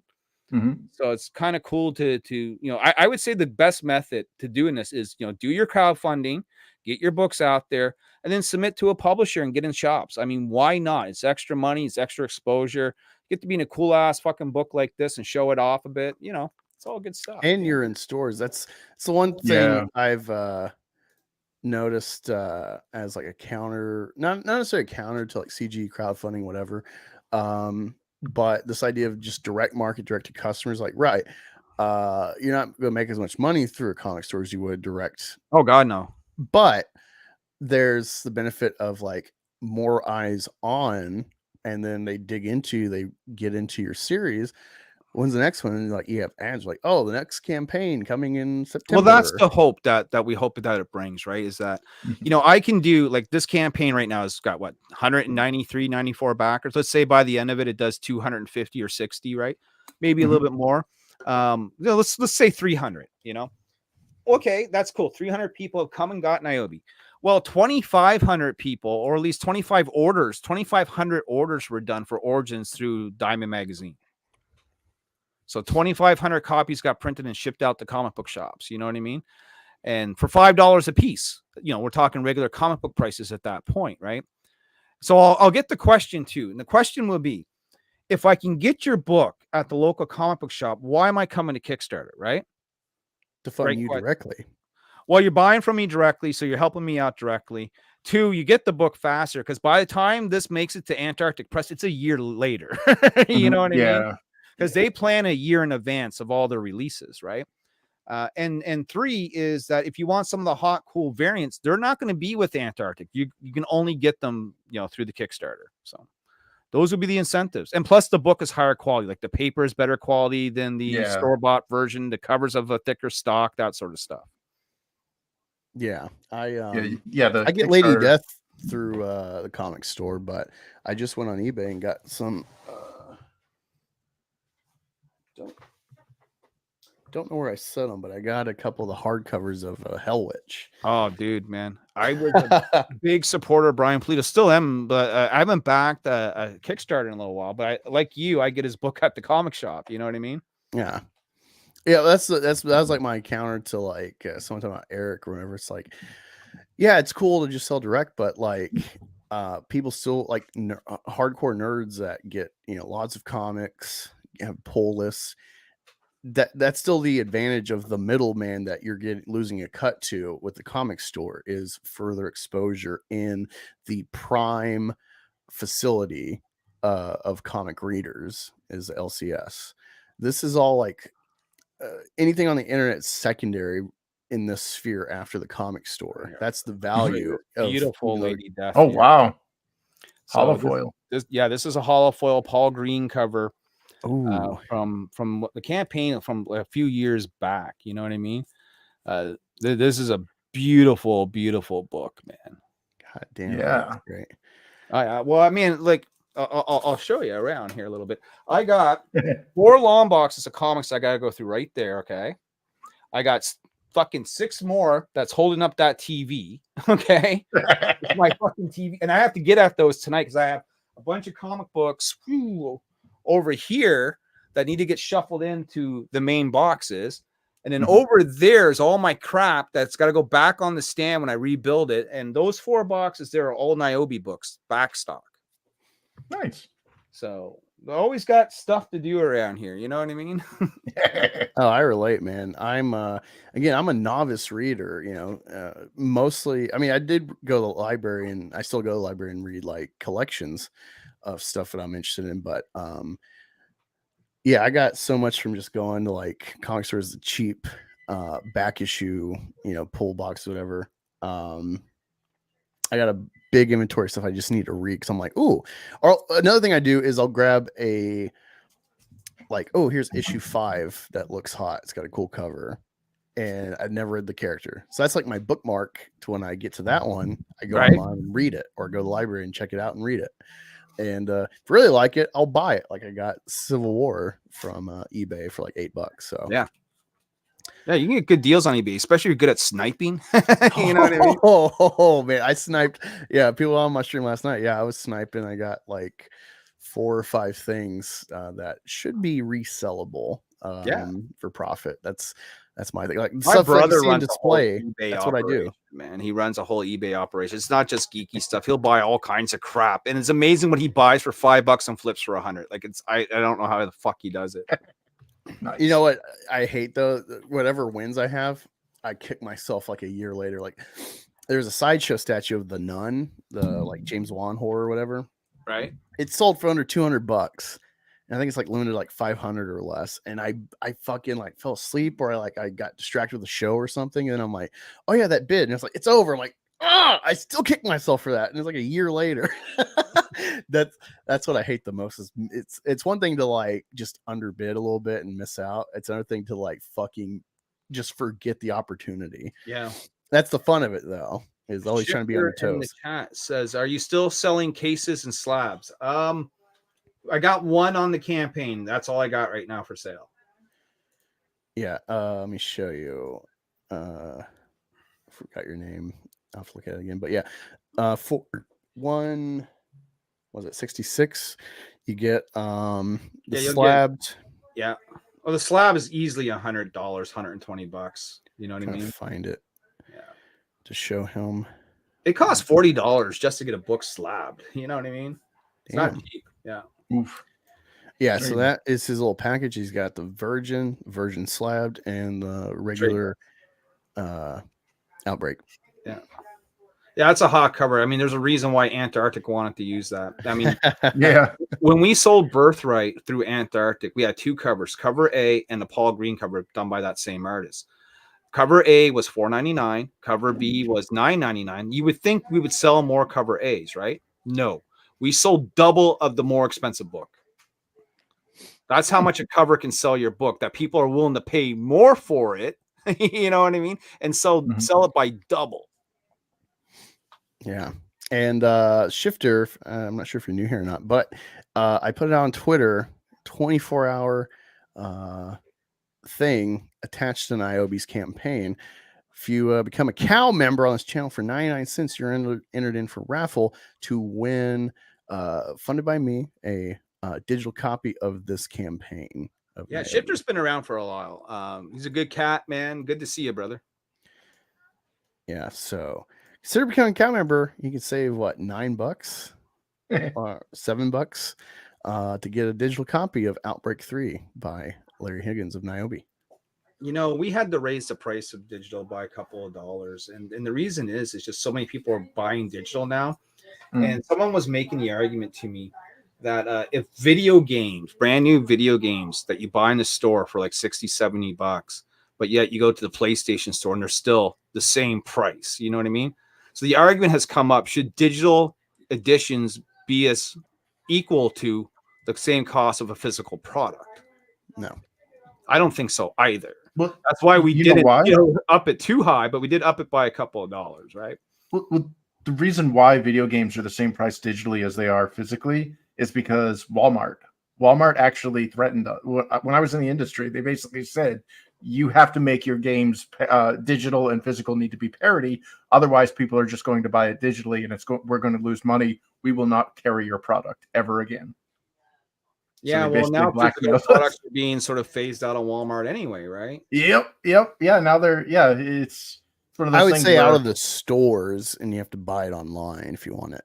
I think that's what's happening with. Well, I think eventually you're just going to go to the store and you're going to buy a download code and you're going to bring it home and download the game. You know what I mean? Well, stores brick and mortar won't be around in another 15, 20 years. Yeah. Everyone's going to get their groceries delivered to their door, you know? Like, yep. Well, no, I work in UX design, and one of my friends, she designed the customer service or self-service kiosks. Essentially, what they're going to do, because of all the thefts that are happening, is they're going all digital currency. Obviously, they're pushing for that, but the storefronts themselves will basically be like a coat room where you walk in, and kind of like those pneumatic tubes or those receptacles, like a giant vending machine. You type away stuff on the touchscreen, pay for it, and then as soon as you pay for it, the little door opens up and your package has been delivered to you from a factory behind that you can't get into. Yeah, I can see all that.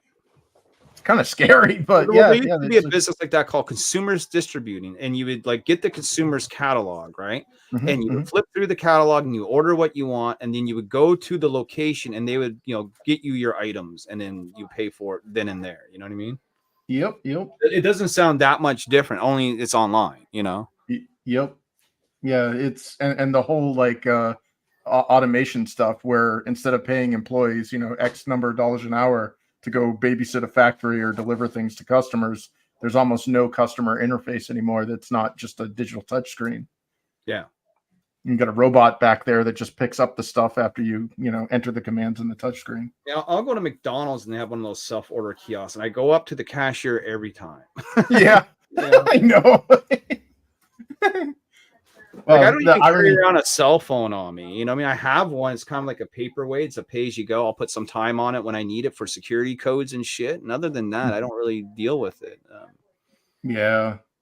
Well, the irony of those McDonald's kiosk or the self-service thing on the kiosk is I had a friend who designed those, and the kiosks replaced all of a good percentage of the employees that were working at the McDonald's, so they got all phased out. And then AI turned around and phased her out.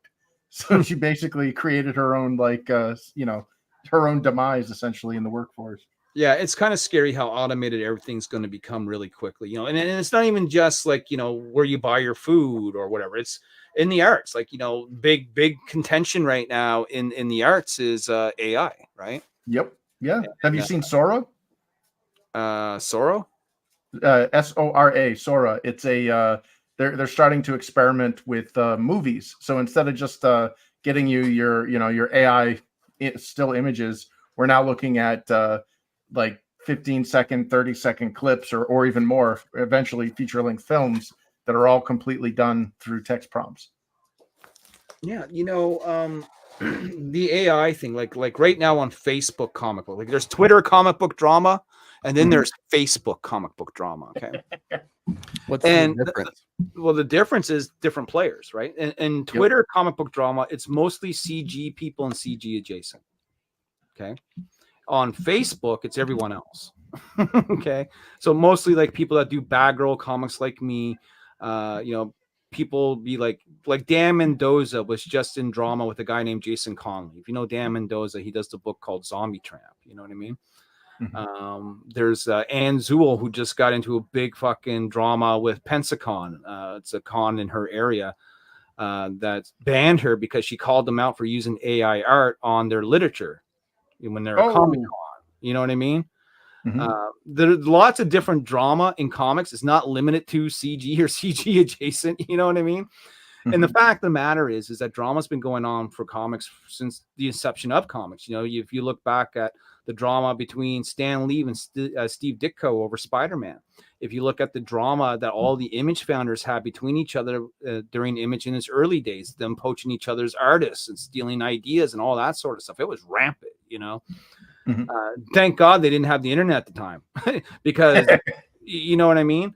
You had to hear about that shit, in interviews and Wizard Magazine and stuff of that nature, so that shit's always been around. So Facebook is no different. It's just different players, that do indie comics, but more, I don't want to say they all cater to the left, but some of them are more left leaning. Some of them sort of ride in the middle like I do. A lot of them do bad girl books. There's, or sexy art. And you don't see a lot of that in comics and Comicsgate. You see some of it, but you don't see a lot of it. You know what I mean? Like, I think the closest things we may have come to would be like Perfect 10 or like Gem Shock from Andy Summers, Mm-hmm. Mm-hmm. Wait, what's wrong with Gem Shock? Nothing. I'm just saying you don't see a lot of sexy bad girl comics in Comicsgate. I'd be hard pressed to come up with 5. Yeah, we need more. It's not even necessarily you need more. I think Comicsgate has a different type of consumer, okay, than Facebook Comics does. I think Comicsgate has a consumer that wants to read thick books, not floppies. So they're used to 60 to 80 page books, right? I think that they want, big cry is they want stuff to give to their kids, right? Well, a lot of Facebook comics that do bad girl art, you're really not going to give that to your 8-year-old Johnny. You know what I mean? Like, Well, I mean, Rocket's world. if you want him to be a fairy, I guess you won't. No, but I mean, No, that's how you got to sell it, though. It's like this will make your kids, your sons, Hair not under gay. chairs. This will fight the gay agenda. like in the case of Nyobi, like I wouldn't hand it to a 10-year-old because there's some swearing in it. There's some mature subject matter, even though there's no real lots of blood or violence. There's violence, but superhero violence or sexual innuendo. But because our strong language and sometimes we're dealing with real social issues, I wouldn't necessarily recommend it to a kid, right? But I think that's an area that Comicsgate really focuses on or wants to focus on is, all ages books. That's something that they can give to their kids. I think this whole sort of sexual degenerate sort of war that's being fought right now is another big factor of it, right? Everyone is throwing around a word that they really shouldn't be throwing around that liberally. You know what I mean? Yeah. Yeah, that's some serious accusations. That shit needs to be cut out. Yeah. And by everyone, I don't even just mean one side. I mean everyone needs to fucking stop that. Yeah. It's not making comics look good at all, especially right now with all that fighting and back and forth. And we need to get back to making our books. I agree. Yeah. I think it's a equal side thing. It's like, I don't think we should be trying to manufacture drama or conflict, but drama's going to happen regardless. I think we should. That's a creative avenue. I think we should embrace it and engage it when it's worthwhile. Like it has been. For me, I pick and choose the battles. You know what I mean, right? Yeah. I've been involved in drama. I can't sit here like with a halo and angel wings and pretend that I haven't been. You know what I mean? When it concerns the Wheelers, they'll always have my attention.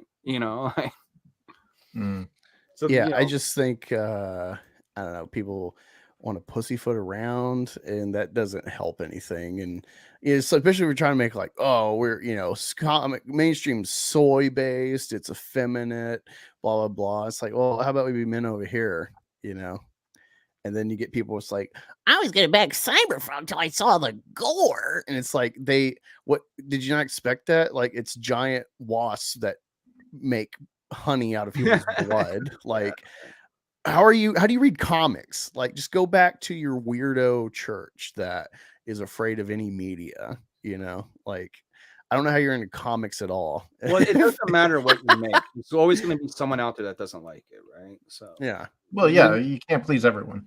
Right. And I haven't seen a comic book yet that everyone just says is great. Like, not one person goes, yeah, I didn't like that. You know what I mean? Like, show me the perfect book. Yeah. Contract with God. Don't know it. Oh, that's Eisner. Yeah, I still don't know. Oh man, check it out. I found it because I'm a movie guy, so I got the Dark Knight Returns book DVD set, and Frank Miller's got an interview in there, and he talks about his start, his origins, and he mentions Contract with God by Will Eisner. And so I checked out the library, and it's fucking awesome. I haven't read the last story because it's like very dense. It's like a trilogy of stories, but it's like the main one. The first one is it's about this Jewish immigrant, I think from Russia or like Slavic area, like Europe, and comes to America.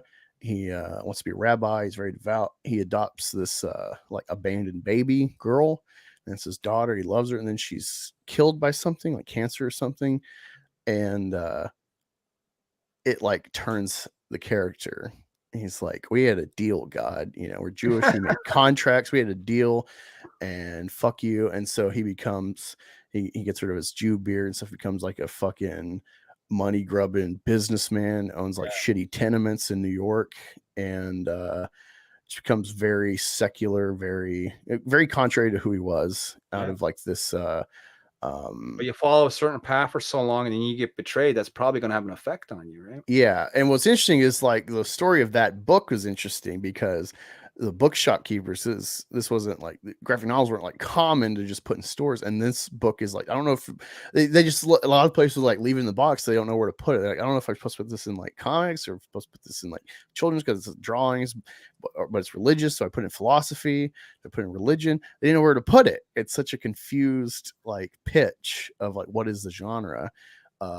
And so that was a very foundational story for Frank Miller. And so I felt, well, if Frank Miller says it's worthwhile, I got to check it out.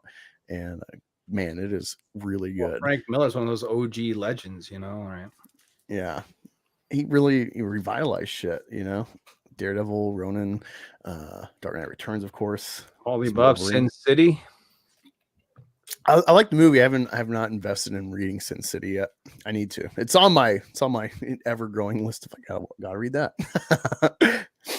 I'm a very proactive. That's the fun of comics. Is like, oh, that's from like 1975. It's like it's new to me. Yeah. Well, I mean, I'm excited. You'll never be able to read every comic that's out there. There's just too many, right? Yeah. Even if you just were to limit yourself to Marvel and DC, good luck trying to read them all. You know what I mean, right? Yeah. Yeah. Like New 52. I'm very interested to read the New 52 because I have just a lot of like random, cheapy pulls, from back catalogs, whatever, at stores. And the actual run is like over 1,000 comics. We got Mr. Yanafui in the chat. What an absolute legend. Yanafui. What is up, man? Hey. Love your work. Yeah, I love watching Yanafui's music videos. I like the full length videos better than these shorts that he's been doing. Like I want Yanafui to go back to doing classic videos with everyone's faces on it, and you know what I mean. Like maybe he is doing them again. It's been a little bit, but how you doing, man? What's going on, Mr. Yanafui?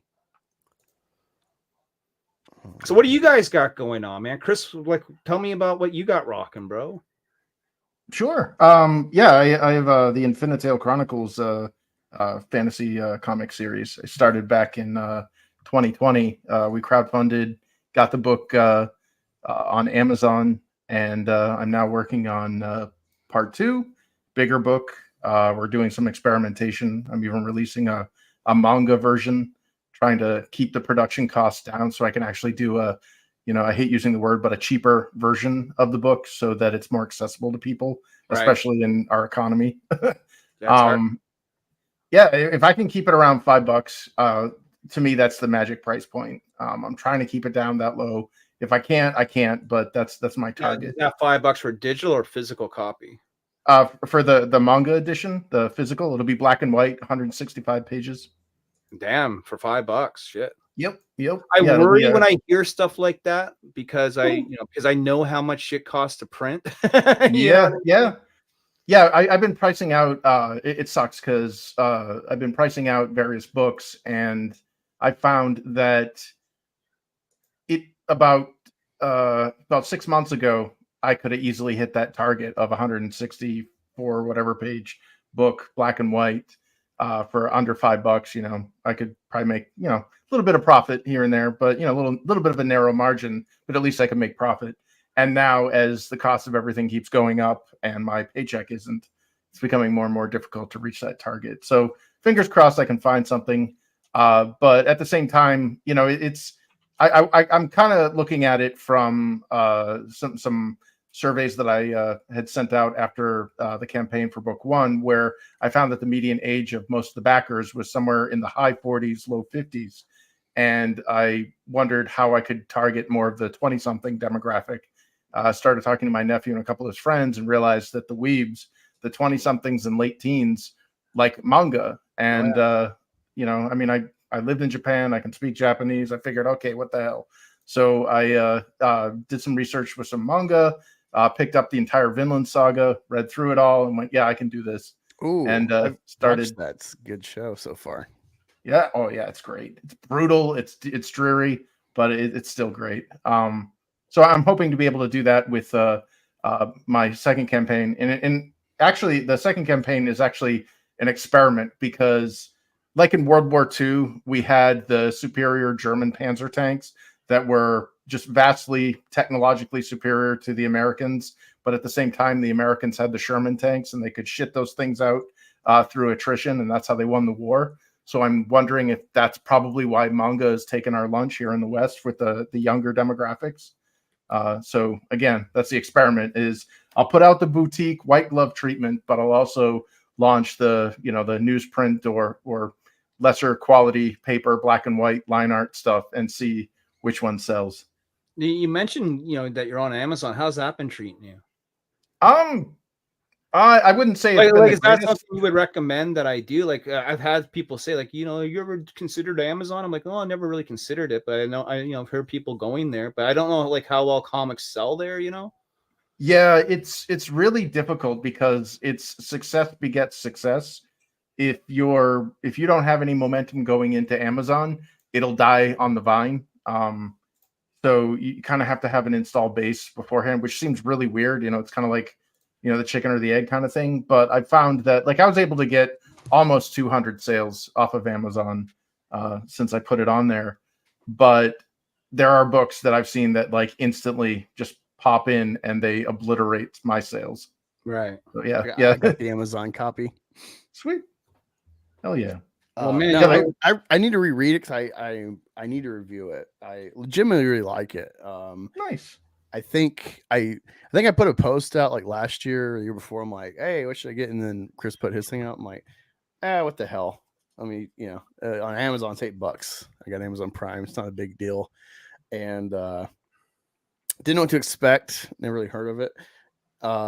And then I read it. I'm like, fuck, man, this is really good. Yeah, I put up there like my favorite books thus far, and I have more limited experience with CG books because of just limited funds a lot of times with campaigns going up. But my experience, I would say Cyberfrog 1 is the pinnacle thus far. Bigfoot Bill, it's asterisk as far as comics get. Bigfoot Bill, Magic Cop, and Finitail Chronicles is like my top 4. Oh shit, sweet. Yeah, man. I've never gotten too many from. I mean, I got Cyberfrog, I got The Buckler from John Dillard. I picked up a few other books here and there. I'm looking at Perfect 10 as something that I might want to get into. Yeah. I need to reread them, but I got Perfect 10. I got the first 3. They're really cool, and he packs a punch. And yeah, he's got Fabio for all the interiors. So yeah, because it's kind of falls more along the lines of like what I'm used to reading and interested in. Like, of course, I'm an X-Men fan, but I've always been a fan of like Witchblade and Evangeline and Lady Death and sort of all the. I just started reading Girl and the list goes on. Witchblade's really cool so far. I like it. I reading the first couple of issues, I'm gonna have to watch the show. And or don't do that. Yeah. No. Or they did an anime too, right? I know they did. The anime is a little bit better than the show. Yeah. I'm a sucker for really focuses on like a Japanese version of Witchblade, where the show is just bad. Yeah, she doesn't even have her outfit. No. It oh man. Yeah, it was horrible, dude. If you're talking about old show from years ago, yeah, man. Mr. Yanafui says, no making new videos, maybe in the future. That's too bad, man, because your videos it looks like he's going to train new memers.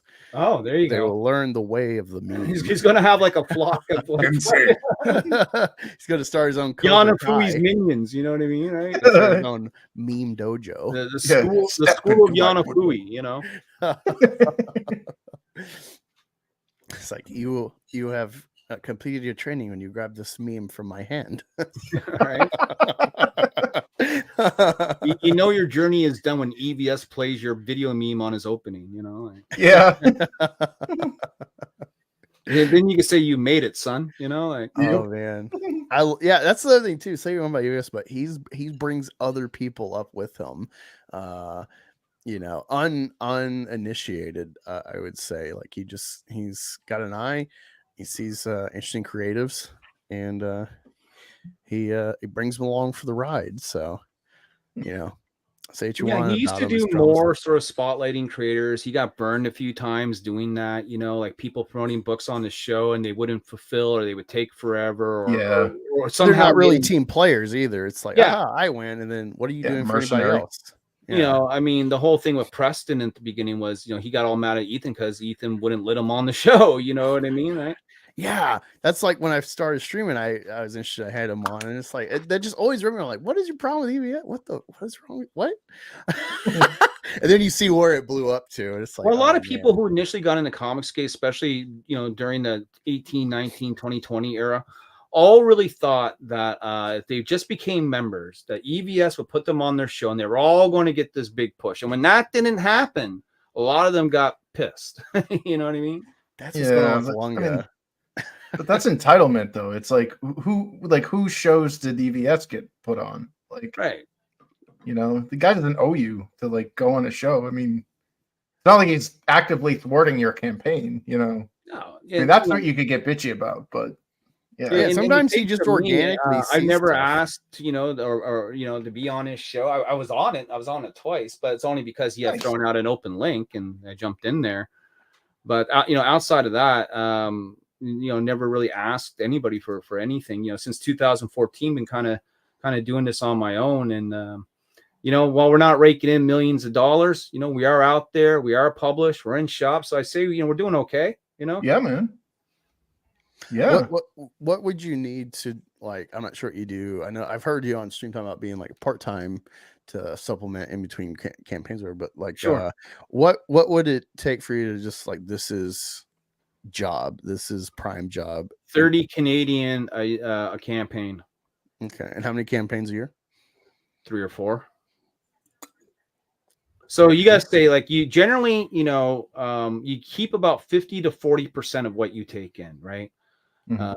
On these sort of bigger campaigns, after you pay for the art, the covers, and all the work, and all the shipping, and all the materials, and once everything's said and done. So if I do 30 grand on a campaign, I might be keeping 15 of it, 14 of it, something like that.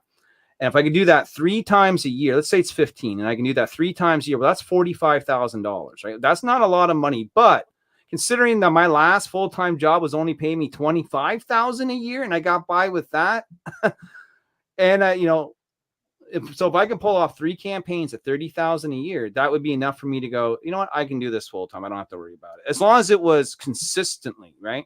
We've Yeah. done 30,000 Canadian once, okay. But we've also done campaigns that were 24,000, 22,000, you know, up in that area. I don't know where this campaign's going to end because this one just started. Right now it's at 6.2. That's American. In Canadian money, that's probably 8,500. You know what I mean? Or getting close to it.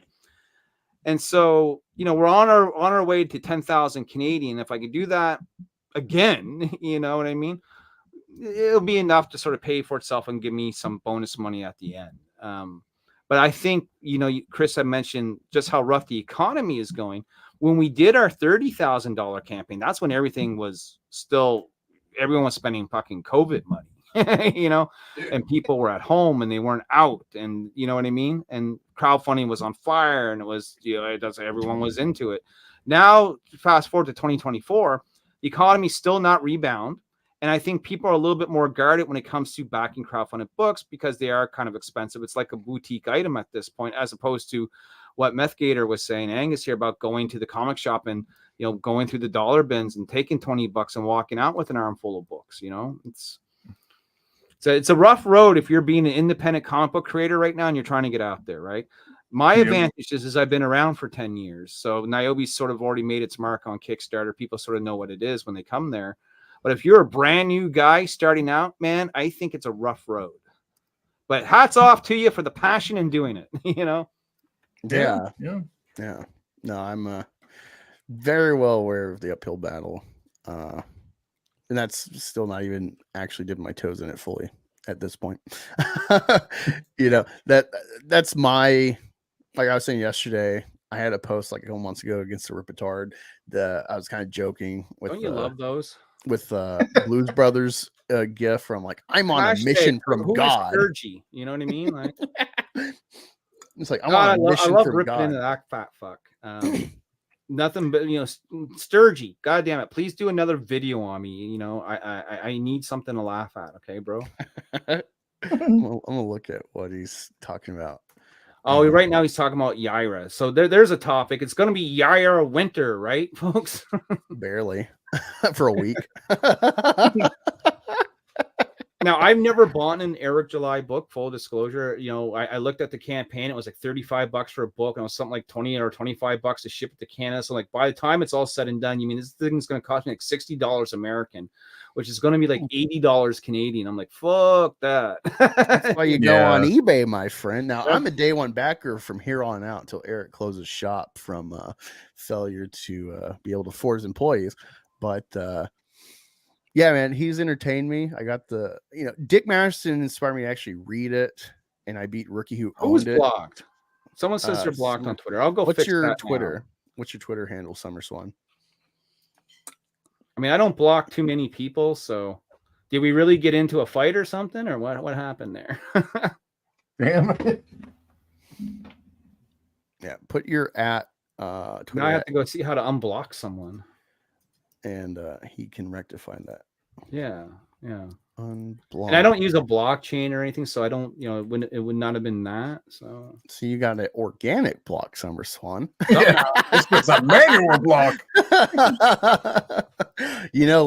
When Larry blocks it, he did it himself. yeah. I got the touched Nyobi block seal button. of approval That's on that it, man. block. The pigtails were by, they took a look. Let's see, privacy and security, maybe. I don't know where the fucking option is in this fucking interface. Tap your profile icon, and then tap settings and privacy. Privacy, yeah, I'm there. Privacy and safety. Yeah, I'm there. Oh, mute and block. Here we go. Blocked accounts. Let's see what I got on here. Mike Wheeler. Go figure. Hail the Lore. He's on there. Oh man, you got to keep that guy open, man. That dude's hilarious with his crap. Ripper vs. Comics is there. Scotched Earth is there. Oh, you blocked Scotch Earth? He's funny. I can't stand dealing with these fucking idiots every day, dude. I got shit to do. You know what I mean? Like, Renown Zero is there. No, you blocked Renown. No. Tyler, level 2 Tyler is there. Oh no, Tyler. Eric July himself is there. Oh damn. Oh, well, you guys didn't see it, man. I have the Eric July blocked me t-shirt. You guys not see this? Oh, you made that.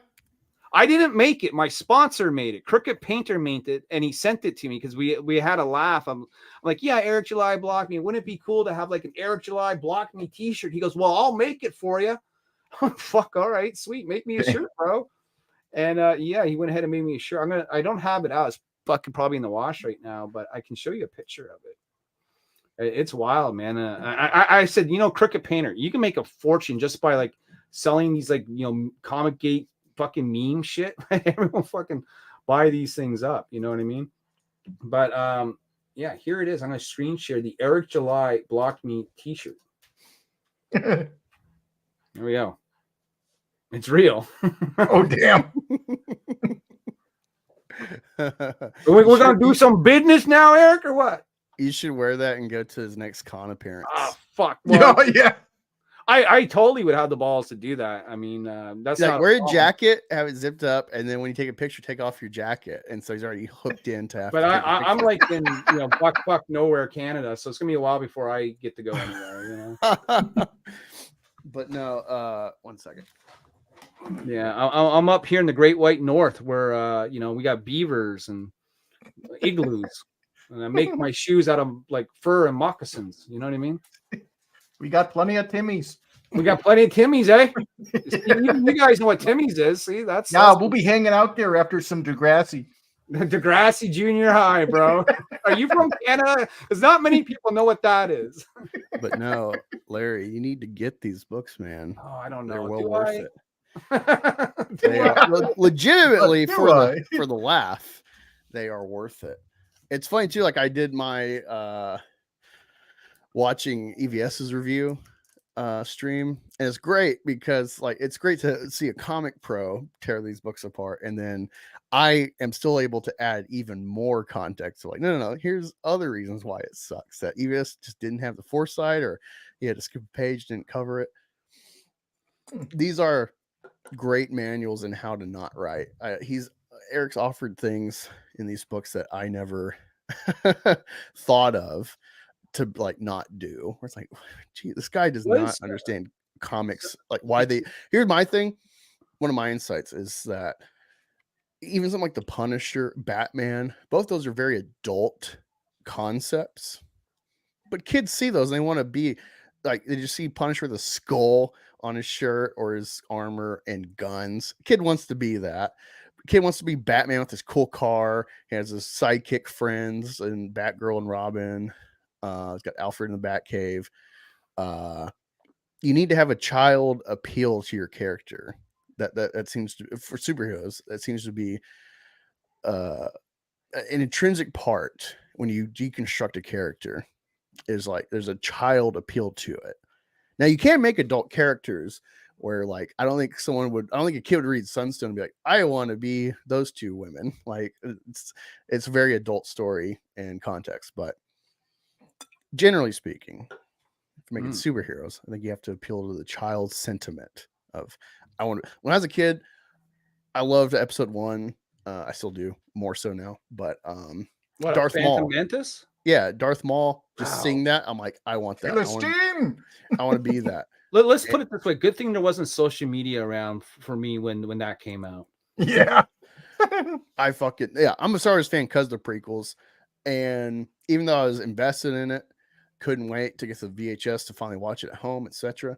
Spider-Man came out, and I fucking could not give a shit about Star Wars because there's just something intrinsically appealing about superheroes where it's like, it's so simple. I want that power. I want to be on walls. I want to sling webs. I want to be Iron Man and go pew pew pew in a suit. I want to be Hulk and just fucking smash tanks. I want to be Thor with a hammer and fly on a rainbow bridge in space.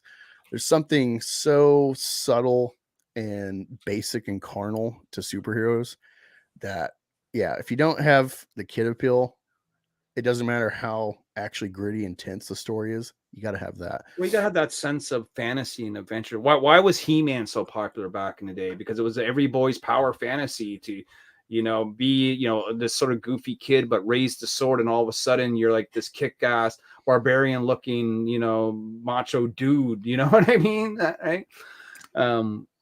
It's always the be, why did Spider-Man become so popular? Well, it's because Peter Parker was very relatable to almost every nerd out there. He got picked on as a kid. He got bit by the spider. Next thing you know, he's out swinging problems. Even his worst enemy wants to be his best friend at that point. Flash Thompson, I'm going to beat the crap out of you, Parker, but I fucking love Spider-Man, Yeah.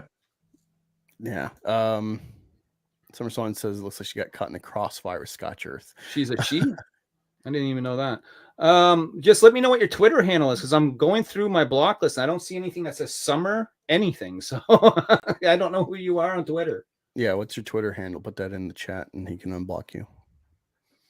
Or you can DM me at Angus Reviews and I'll send it to him if you want to keep it private. It says, it looks like I was a minor participant in a combo that included Dick Masterson, Scotch Earth, and Cider and Nyobi, and I got blocked, even though I was a minor contributor. Yeah, no, sometimes it's better to do that and let the Earth cool, With that Cider thing, I did back up Cider, because Cider was wrongfully accused of not fulfilling a campaign. The implication was that he took money and never fulfilled anything, which was completely wrong. I did went ahead and did a hour-long video of how the refund process actually works for both Indiegogo and Kickstarter to put any doubts to rest on that whole Cider thing. What did Cider make? He did a book called is it The Colossals? I think it's called. It's been a little while. Is that on Indiegogo? Yeah, it would have been on. Well, actually, it was on Kickstarter as well. I think he may have ran it on both. I mean, we had him on the show. We did the whole interview and promoted the book and that all sorts of stuff. It's been a little bit though. It's been a cup of coffee. No, I just wanted to look at it because never heard of it. Amazing. Yeah, no, Cider had a really good looking book. Cider is a guy that knows how to world build quite well. Like when you listen to him talk about the book, he's talking everything from how the whole society works to how the uniforms look for the law enforcement, right down to all these little tiny details. That's almost like that's too much info, but but he's got it, Nice. No, it looks pretty cool. I'm sad I didn't see it. Yeah. There's lots of books out there that are going to fly underneath the radar that no one's going to see. You know what I mean? There's, everyone thinks they know who all the indie comic book players are in the game. You don't even know 10% of them. Like you don't. Oh yeah. There's I don't know where I put it. There's this one comic, small press I found at a local comic store I go to, and it's like waifu wives or something like that. But like, they're like attacking and killing people at like anime conventions. It's funny. Let me see if I can find it. That sounds wild. I want to check out this. Weeb killer. Weave killers. There you go. There's a Roundup. probably sell a lot, man. Fuck, you know. Yeah. Yeah. Make you afraid to read the book. You'll be the next. No. To fight. Yeah. Hajimete. Don't. Let me see. Perfect waifu comic. Is that it? I don't think that's it. We're on the hunt, ladies and gentlemen. Yeah, We're that's the weed problem. hunting. I don't want to have to like dig. 'Cause I'm not sure exactly where I put it. Well, Chris said he had to get going soon. Are we holding up Yeah. your time, Chris? Yeah, I was supposed to go about 5 minutes ago, but Where you headed? over to Was- ETEP's stream. Oh, okay. Okay. Well, yeah, we give me can the link so I can put in here. People can go raid from here. That's it, brothers.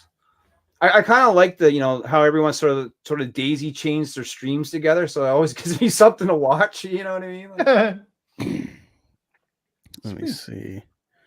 Where is he? you may not see me in the comments, but I'm always watching. I'm always like it when they know watching. I'm I'm always Shopee. watching. I like to keep my ear to the ground with everything that's going on in the sphere. You know. There you go. This is the stream that old Chris Fitt's going to be going on shortly. So anything to say? Pitch. When is your campaign going for Chronicles 2?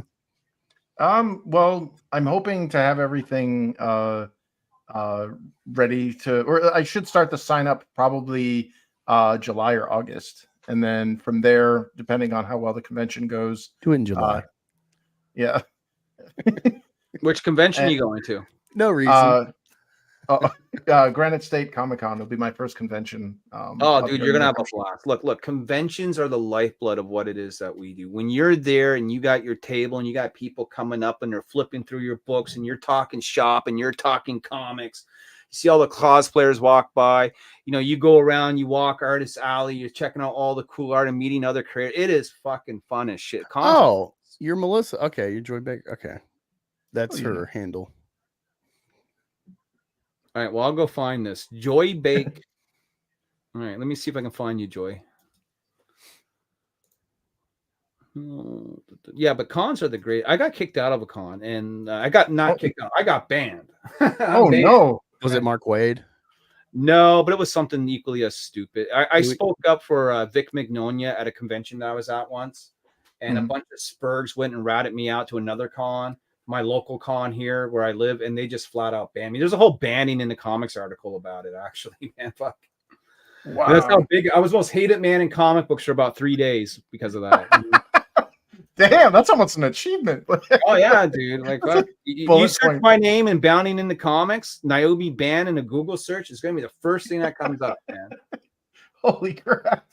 How dare Yeah, you man. say every person deserves due process? Because that's what Yeah.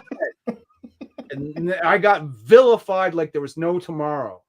Like if anyone has a reason to be Comicsgate, it's me. Okay. Yeah. The reason why I don't is because I've always done it on my own. You know, I started without CG, so why do I need it now? And two is that CG looks down on Kickstarter quite a bit, and Kickstarter's my lifeline. You know. Yeah. Yeah. I honestly, I don't see it seems kind of weird where there's this like, you know, almost like a control over who can post what where. I mean, dude, if you can make money off of it, more power to you. And there's Like, more money on Kickstarter. It is that fucking simple. It just is. Yeah. Kickstarter has an inbuilt audience for these books where these other platforms do not. Yeah. It started because of principle, because I think your boy Zach wasn't allowed on there, and then John Malin and Mike Miller were both banned or blocked from. So Mike Miller Campaigning. got kicked off because of Lone Star, because they said that it looked like that his character was beating up a bunch of immigrants. Well, That's what happened. Which is weird because Mike is at least half Asian. I don't know if he's fully Asian. But it's the same reason why Thin Blue Line. No, was it not the Thin Blue Line? What's the book where Mike Barron did? Where Yeah, it's it's like the Thin Blue guy Line. running around, you know, patrolling the border. They didn't like that one either, so that one got kicked off. You know what I mean? God. Well, I don't know. I wasn't gonna back that in because it's like that just feels a bit too on the nose propaganda slant. Regardless of what it actually is, just the I don't know. I'm just like I can't. I mean, the thing is, any of these companies can do that to any one of us, though, right? If you go over to Fund My Comics and you piss off Luke Stone, right? Yep. Luke Stone can kick you off if he wants to. If you go over to Indiegogo and they don't like you for whatever reason, they can kick you off. These companies have a right to do business with who they want to do business with and who they don't. Like, it's, if Kickstarter said, Nyobi, you're fucking done, what would I do? I mean, I'd go to Indiegogo and not make $100. Go to Fund My Comic and make $400, maybe if I was lucky. No, it'd be fucking over, right? Like, Man. Kickstarter is the king of the crowdfunding platforms. It always has been. Yeah. No, I agree. It's I mean, there's a reason that Berserk went over there. Michael Turner, Aspen had stuff there. Todd McFarlane funded a toy They there. did a Gargoyles fucking book just recently, right? Hell yeah. And that did like $500,000, if not more, you know, like. Yeah, my thing is I've never been anti Kickstarter, even with like, I don't like they did that, but it's like, well, they got a cool book there. Like, why would I fuck a creator because of corporate over them? You know, like, it's not them doing it. So why would I penalize creators I'm interested in because of the platform? That'd be like, oh, I don't like Twitter is more open with, you know, more free speech than other platforms. So I mean, but that was the thing. Like, Ethan's like, if you're with CG and you're going on Kickstarter, I ain't gonna promote you. John Malin's like, I ain't gonna bring on anyone on my show that has a Kickstarter campaign. You know, like, Well, he didn't bring me on his show either way, so well, I gotta lose. So the higher ups are saying, you know, they're basically telling you don't use Kickstarter. You know, even though Billy Tucci can use it and get a pass and go on the show. Yeah, and that's what I told Ethan. I said, if I had to be part of Comicsgate, I want a Billy Tucci pass. You know what I mean? Yeah, yeah. Man. All right. Well, I got a jet. It was nice meeting you, Larry. Yeah, you too, brother. Come on my show and promote your books. Like, you know, that's the thing about these shows. Oh, like, yeah. you know, let's throw everyone, you know, the links and get everyone around and circulating. You know what I mean? Because here's my thing. I don't care if you're Comicsgate or not either, right? My philosophy's always been this. If you're cool to me, I'm going to be cool to you, you know, because we've interviewed everyone from Dan Skyver, from Comicsgate, all the way to Eric Larson, who couldn't be more left than anyone else. You know what I mean? And fucking Nice. everyone in between. We have had Eric Larson on twice, which I'm surprised he came back for seconds. You know? Well, did you have a bad outing the first time? No, it's just Eric Larson probably had better things to do than talk to a channel that's got 12 people watching, right? And the way we joke around, but he came back. he did part 2. Like, Nice. he must have had fun somewhere, you know? Like, Hell yeah. Well, it might also be a little bit of respect. I mean, it understands your reach, or you know where you've gone with Nordic Press and cons. This even predates that. I mean, we're probably just hitting Eric when I was getting published. You know, he probably didn't even know anything about us. So literally, it was me going on Facebook. 'Cause like I said, I'm more of a Facebook guy. Adding him up as a friend on Facebook and going, "Hey, Eric, you want to come on our show?" And next thing you know, I get a message back. Yeah, sure. How about next week? Like, it was that simple. Right? Sweet. Yeah. All right. Well, yeah. If you guys want to follow me on X or Twitter at Infinitel Comic, it's got links to my website, got links to the books, free previews, all that stuff. So, yeah. Thanks again for the invite, Angus. And oh yeah, of course. guys Man, later. you're my co-host for these. That's it. Riding shotgun, brother. You know what I'm saying? Yeah.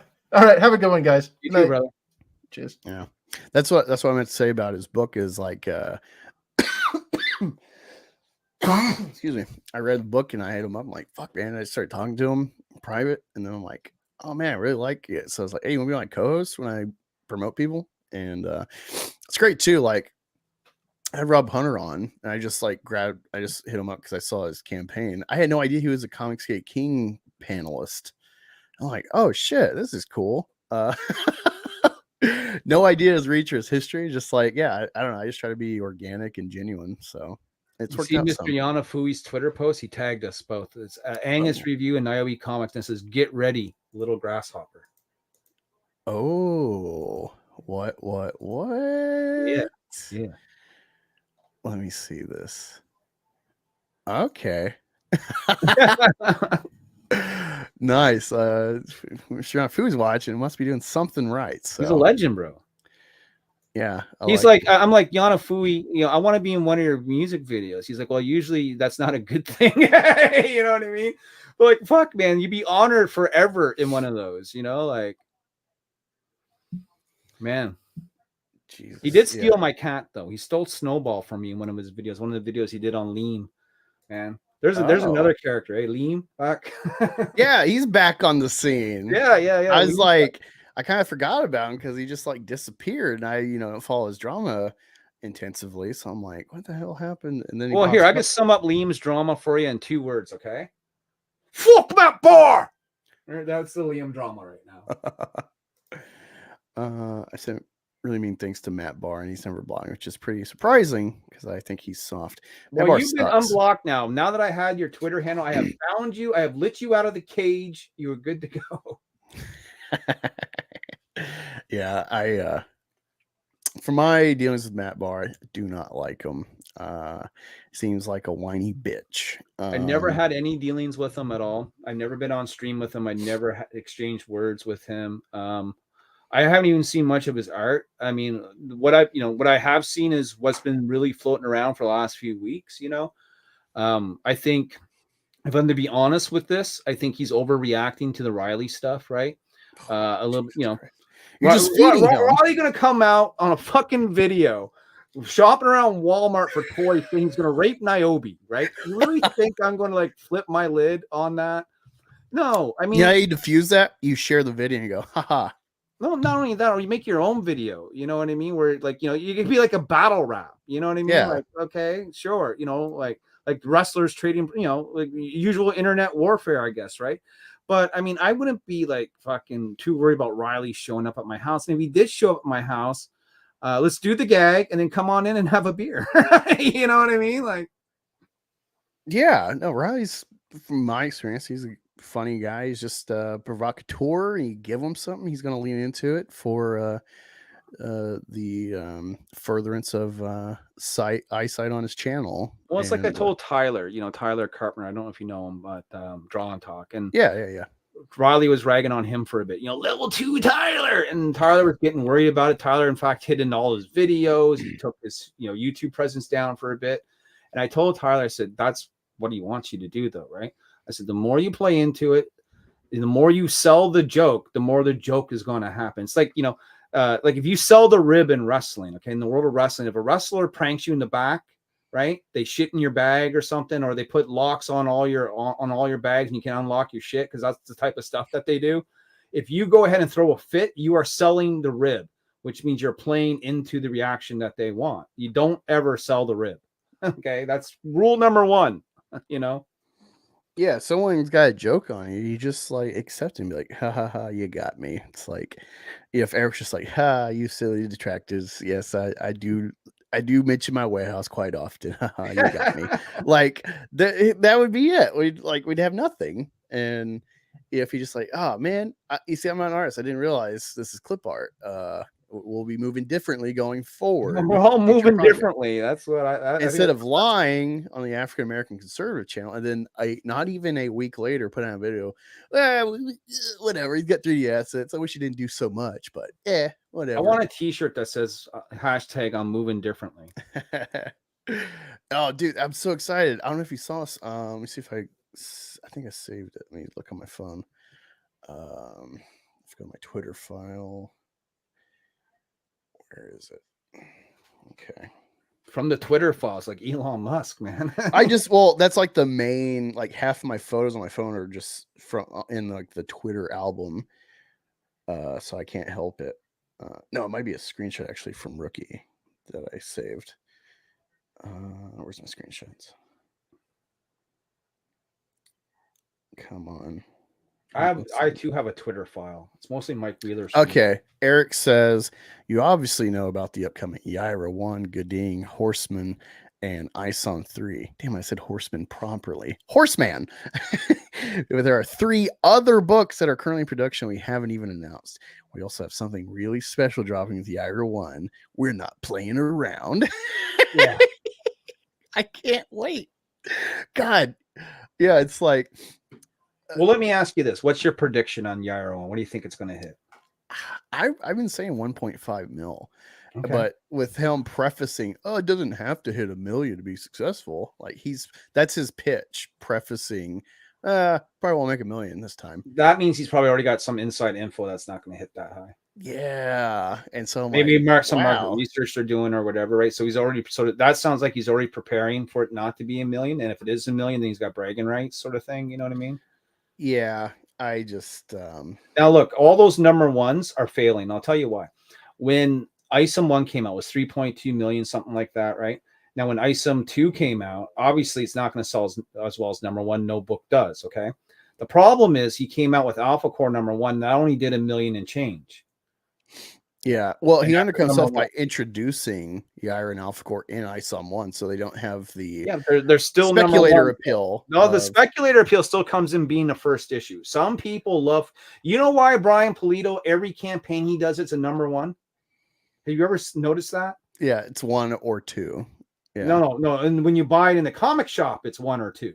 When you buy it off a Kickstarter, those 1 or 2s are in the same volume, and it's always number 1. It's like Lady Damnation of Hell, number 1. Lady Sacrifice of the Gods, number 1.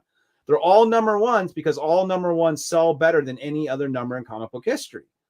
Okay, they're all part of the same story, but they're all number 1s. You go back and look at every Kickstarter he's done, every single one of them is a number 1. Yeah, well, I mean, I have noticed that I didn't really think about that because it's like, how often is he? That's got why new he does it, characters because popping more in? people are liable to buy a first issue of something than a second or third or fourth. So it's kind of like a con. It is Person absolutely a sell. con. There's no kind of like a con. It is a con. And look, I'm going to start doing it too, right? Like when I'm done my mini series, I'm only going to release thicker one-shots. And it's going to be Nyobi Blacklist, number 1. Nyobi Moral Ground, number 1. Like whatever it's going to be, you know what I mean? They're all going to be fucking number 1s. Okay. I like that. I don't know. For me, I have my own integrity, so I'm just gonna, Ongoing series don't sell well anymore. This is the thing that people got to realize. I was flipping through the Marvel DC Previews magazine because I just got one because my book is in it, and it comes with like, here's DC Connect and here's what Marvel's doing. Most of their books now are one shots and miniseries. Very few of them are actually going like ongoing series. And you know why? Because they don't last anyway. And what they're finding is that people want a complete story in a shorter bites, right? Like that, like. You know what I mean? Like they want to be able to read 4 issues, get the whole thing in, or get it in a trade, and then move on to the next sort of thing. Yeah. I don't know. I just gotta stick to my guns though, do ongoing. Because I really hate when like I find a story segment in like Marvel continuity and it's like all these crossover, issues of like, oh, here's 87 of this run, and then 270 of this, and then 113 of this one. I for like action and type of comics, I really hate. It's like, oh, we've crossed 1,000. It's like, how many different stories have you had in this series, though? Mm-hmm. It's like the fact you call it 1,000 or whatever. It's like that's not real. Well, Even it is real in the Spawn, sense kind of. they like if they never done any reboots, Action Comics would be at 1,000. So would Detective Comics. The problem is they've done so many reboots and renumbering that people sort of lost track where it was all at. You know what I mean? That's what happened. That's why I hate like ongoing series that aren't actually an ongoing series, because it's like, I'm sure if I grab Action Comics now and I go back 10 years ago in the numbers chronology, it's not going to add up. Maybe in a large context, because DC never wants to reboot their shit besides like New 52. But that annoys me. It's like, no, you start over, just fucking do a new number series. Fuck you. I hate that. That's just me being a novice, though. Summer like, Swan says, Nyobi, thank you for unblocking me. I'll be on my best behavior. So that means we're fighting tomorrow. Yeah. But no, we're gonna cut out soon. I guess. What is your ultimate pitch for Nyobi? Why people need to back you?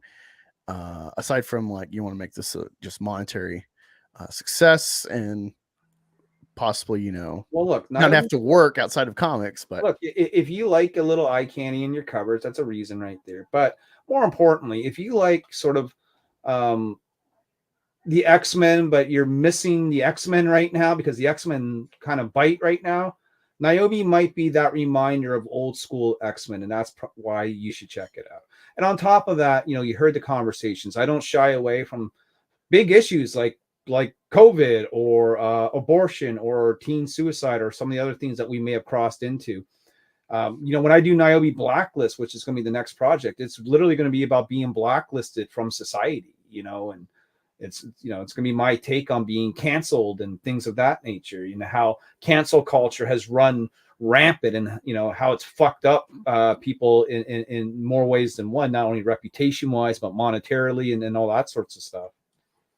So if that sounds interesting to you, then you should definitely be checking out what we're doing. Nice. Now you say you're doing Blacklist and you expounded on why. Have you watched Black Mirror at all? Some of it. Okay. There's 2 episodes because I'm shoddy on what I've watched or not, especially like did like a spin-off series or something. I don't know. It seems kind of confusing how they like number shit on The one I seem to remember had like a social credit rating thing going on. Yeah. Okay. So I was gonna say that one for sure. That one. That's the only one I seen. Okay, well, that one's great. Yeah, I would say rewatch that. But there's another one that I'm like, fuck, man, this is such a cool idea.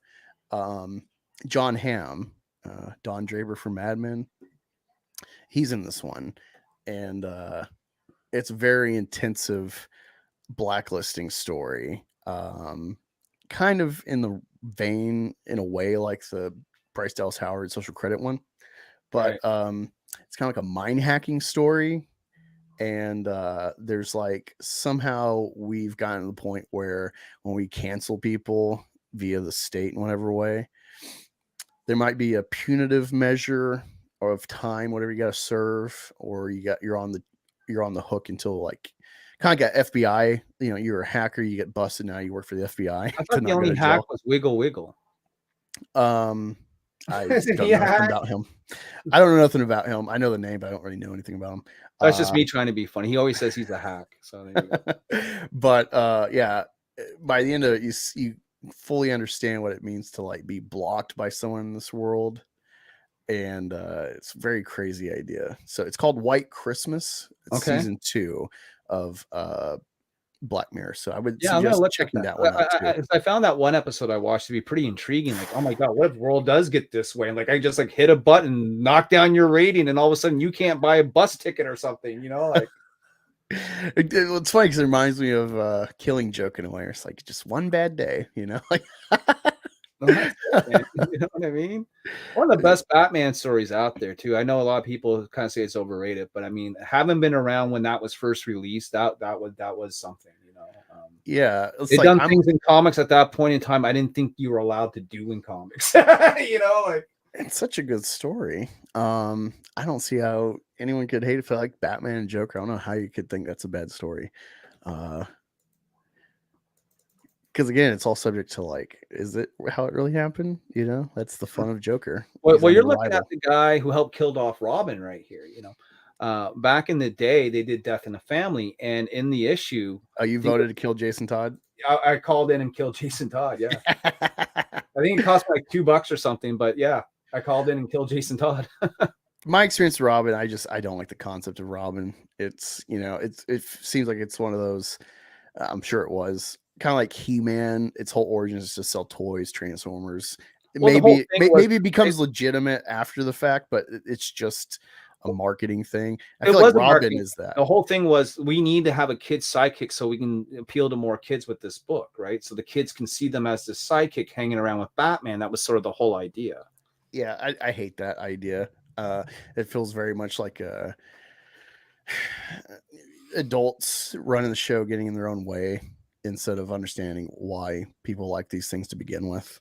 We gotta remember, like when he was first introduced, we're talking about the golden age of comics here, where comics weren't serious at all. They were legit made for kids. They were wacky and crazy, like watching, you know, a Saturday morning cartoon from the 1960s. You know what I mean?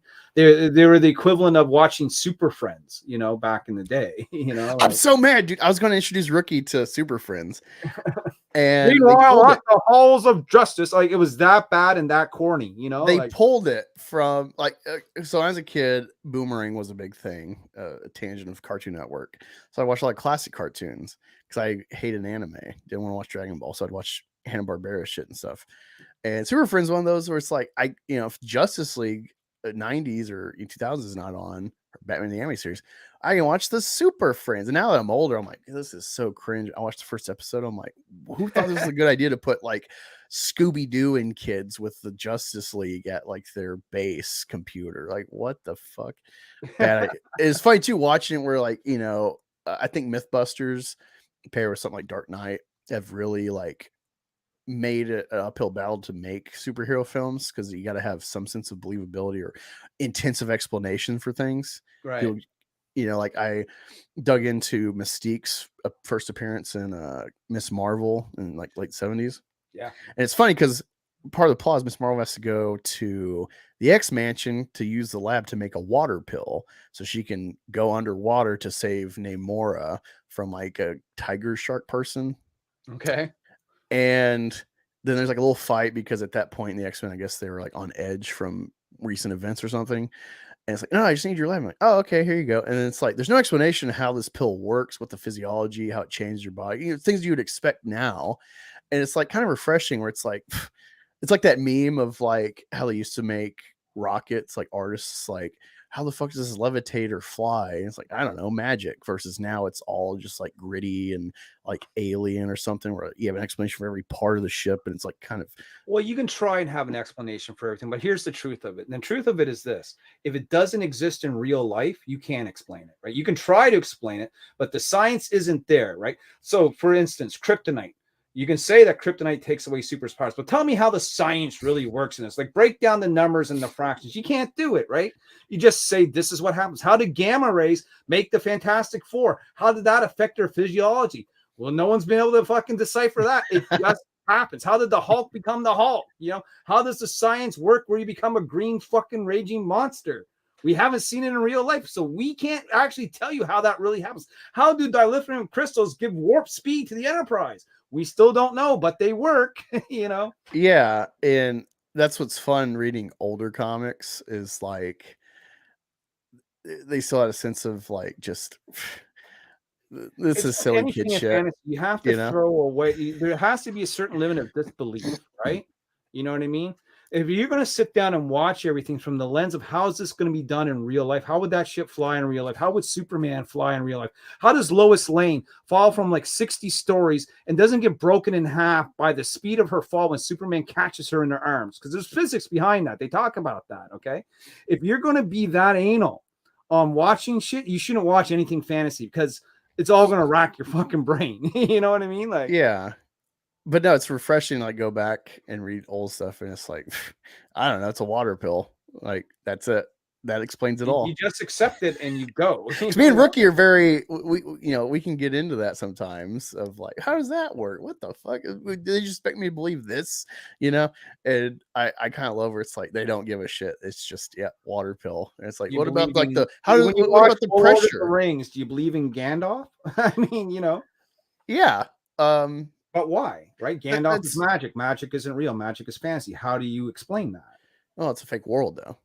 Everything's a fake world when it comes to comic books and movies. You got to think of everything that you watch as not the real world, as it's some version of the 616. It's a 614, it's a 615, it's a 617. They're all different.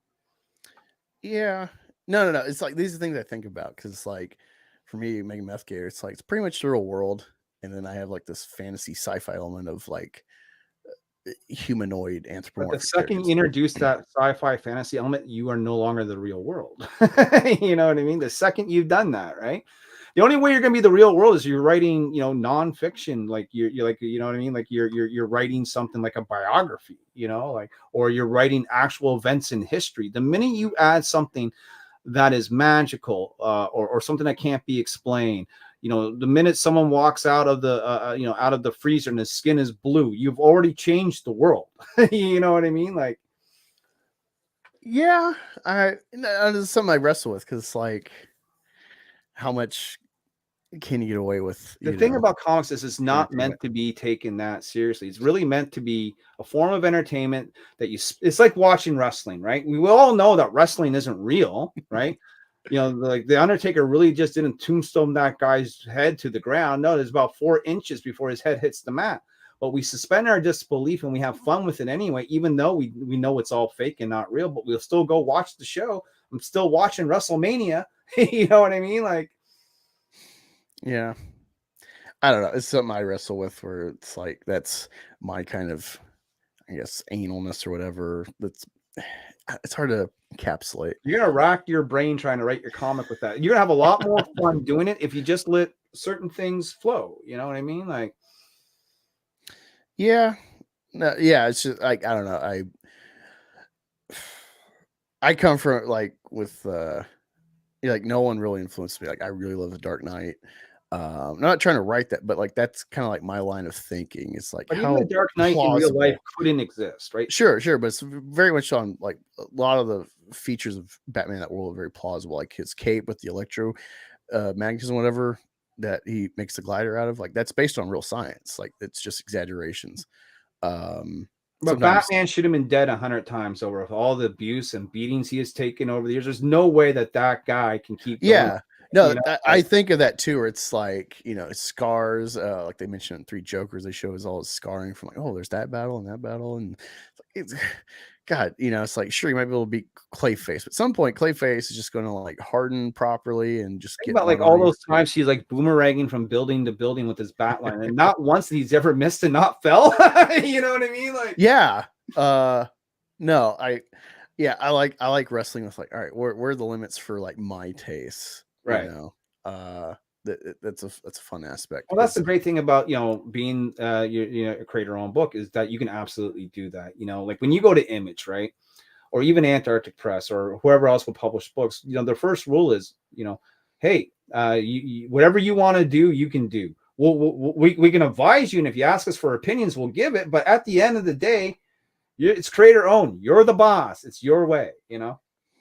Yeah. Here's the thing with Meth Gear, it's like the first, I got like 4 or 5 issues in my head what I want to do, but at some point I want to be able to turn it into, like I don't want to keep it street level because I don't think I'd have fun long term. I don't think I have ideas long term to keep it street level. So at some point I want to turn to like Ghost Rider, Hellboy potential. It might still be gritty and kind of a grounded character, but there's way more potential to play with at that point. Sure, you're gonna open the doors a little bit. Yeah. So that's my thing. It's like staging it to build up to that, where it's like feels like earned development. It takes a long time to build a universe. Trust me, I'm trying to do it now. With Nyobi, like in Nyobi's world, she's not the only character. I have other characters that maybe one day will get their own books or solo series, or I might do a whole team book and call it. Like one of the ideas I have in my head is doing a book called Bad Girl Academy. And it's just like Nyobi leading a team of like other chicks. It'd basically be Nyobi's X-Men team. You know what I mean? But to build that world, I have to introduce these characters one by one and slowly get people used to them. You can't build the Marvel universe overnight. It's going to take years, Oh yeah. And by you, I mean anyone out there. I don't mean Angus in particular. I mean, even for me, I can't do it overnight. And I've been doing this now for 10 years, trying to build out the Nyobi universe, if you will, Okay, this is something I'm interested in as creator. Do you have like set maybe at least like points that you're like, I got to get to this is like a goal, or are you very organic issue to issue building your pretty world? free flow? Like when I do Outbreak, I know what the ending is. I know that whole story beat. When I did Birthright, it's the same thing. When I did Origins, it's the same thing. When I do Blacklist, it'll be the same thing, but they will all interweave and connect in some way, shape, or form to a much larger story. And I know the end goal of that. How long it takes us to get there depends on how long I'm being benefited to doing comics. Like I'll do Nyobi until I drop dead or can't afford to do it. You know what I mean? So there's no end until I decide there's an end. I like that idea. It's like Lemmy. He's like, oh, when are you planning to try? He's like, I guess when I die. That'd be a good time. The ugliest man in heavy metal history. I love me some Mortar Death, man. I'm down with that. Like I'm an old 80s metal guy. That's how I grew up. Leather jacket, long hair. I had all the classic t-shirts with the long white sleeves that would go past your fucking elbow, like the 70s style shirts and stuff, man. Yeah, I'm not the biggest Motorhead fan, but I fucking love the trying to turn my arm properly. Let me get my camera here. I love I love the let me see. It's on my forearm, so there you go. Motorhead. There you go, I brother. love the pig demon. Yeah, man. I'm kind of curious about what you got up on the wall there now that I got a chance to take a look. You know what I mean? Oh yeah, let me Some show you. original art up there or what? No, I have a picture and then a calendar of Razor Candy. It's my favorite model. That's her lewd safe for work, and I got her nudie one. That's why I'm always looking that way. I'm looking at her tits. And then I've gotten into Hellenism lightly. I simplify and tell people I'm an atheist, but I'm curious about Hellenism. There's Essentially, only one God. It's Angus Young, right? sorry, who? Angus Young. Yeah, it's AC/DC. Yeah, it's Right. What's your favorite AC/DC tune of all time? Ooh, that one's No, always I'll make changing. it easier. We'll do Bon Scott era and then Brian. You know what I mean? It's a tie on how. Fuck, that's even hard because the older I get, the more I appreciate Bon era. But Touch Too Much. Yeah, great song. It's very Kiss like. I'd love me some Kiss hits. And Well, look, I was Touch in Too the Much. Kiss Army younger, dude. Like I had Kiss patches. I had this giant Kiss poster. I still have it to this day. It's rolled up underneath the bed, but it's this almost like 10 foot by fucking 10-foot thing of like Kiss Army, you know, like Yeah. But yeah, I got the Owl and Athena. Because that's kind of like I think the prime god or goddess to follow. you got some statues there, man. Yeah, I essentially I started Hellenism started because of Let's see if this will work. what is it? Assassin's Creed Odyssey. Some of them are falling down now, but they're there. Oh, nice. Got the a bunch of X-Men statues and stuff like that. And Goblin. Eddie. Well, yeah, Iron Maiden's big in this house. There's a couple Maiden flags there. There's some Metallica Kill 'Em All up there. There's some more Metallica back there. Yeah, I'm a new Metallica guy, but I do like Ride the Lightning a lot. I mean, I love all the classic albums. I got to see them in concert 3 times. Fuck you. And I live in fucking nowhere, Canada. I had to travel to Montreal for one of the shows, and that's like an 11-hour drive from here. God damn. That was a big show. It had Metallica, Mudvayne, Limp Bizkit, Linkin Park, and I'm trying to remember who the other band was. There was like 5 bands, so it was cool. Yeah, I've only been lucky to see ACDC once, and that was with Axel, yeah. He did great though. Axel is a great replacement frontman. See, I'm shocked, and I think we had this conversation before, and I'm shocked to hear that, you know, because he has the range to do Bon and Brian songs. Right. Like when you listen to Brian do Bon songs, it's just like that's fine because it's ACDC, but it's like that's not right, you know. And vice versa. Bon couldn't. I think he'd have a better transition, but he still can't carry out, you know, like Back in Black and On music. Yeah, Back in Black's one of my favorite Brian Johnson songs. Maybe Flick of the Switch. That's a pretty good. That's a great album too. I love Flick. I love Fly on the Wall. Rising Power. You know, like fucking. No, I'm trying to think the Shakedown, Nervous Shakedown. That's the best one. I mean, I love the blues riff. You probably have this. I'm going to show you this. There might be a CD missing out because I've had this for quite some time. It's the Bonfire. You know, Bonfire. Yeah, man. Love this, man. It's all. Is everything still here? I wonder. Yeah, I think one CD's missing. I'm sure it's around here somewhere. But the Touch Too Much original version. That's such a weird. It's different, right? The original, yeah, it's different. A lot of the original stuff, that the sort of demo stuff was really different, you know. Yeah, but no, with the Athena and the Owl, it's like I got into Hellenism as an interest. I'm very much surface level. I need to study way more, but it's not really about if the gods are real or not. But they're like totems to like kind of guide yourself on, you know. Right. It's like I think if like somehow a light hit people, it's like Jesus wasn't real, or he was not a holy man, he was not God. People would fucking kill themselves, or they just become hedonist, or it's like nothing matters, you know. Well, wait till the aliens show up. That's gonna throw religion all out the window, right? That as well. When you have, you know, the prerequisites of the second Bible. They confirm alien life, a lot of religion sort of goes out the window. Yeah. There's a lot of religion centers humans and Earth being the only sort of sentient life in the universe, and we're the center of the universe, and blah blah blah blah blah. And so if you get some alien life form coming, actually, you know what? 100,000 years ago, we planted you here as an experiment. So everything you believe is garbage, and we'll tell you how it really was, you know? Yeah, I think that's a big problem. But I started playing Assassin's Creed Odyssey, and while I was playing, I started listening to Greek documentaries and stuff. And at some point, I got into Alexander, and I started understanding the timeline of the Greek world. That it was the 300, and then about 150 years later, Alexander, and then about give or take 300 years, Caesar crossing the Rubicon, etc., and the Civil War in Rome. So I started like, thanks to the game and listening the documentaries, I started understanding the timeline, and I started realizing how much of America and our ideals, we like to act like we progenitor, our founding fathers were the progenitors of. Like, oh, all this is really just Roman, Yeah, and everything. Roman is Greek. You walk into any Christian church, okay, you see the cross. Yeah. That is from Rome. Okay, our calendar that we use, the 12-month calendar, is Roman. Yeah. The fact that a Senate exists in the U.S., well, that started in Rome. Okay. Yes. I mean, there's so much Roman influence to this day that people don't even know that exists. Plumbing, cobbled roads, currency.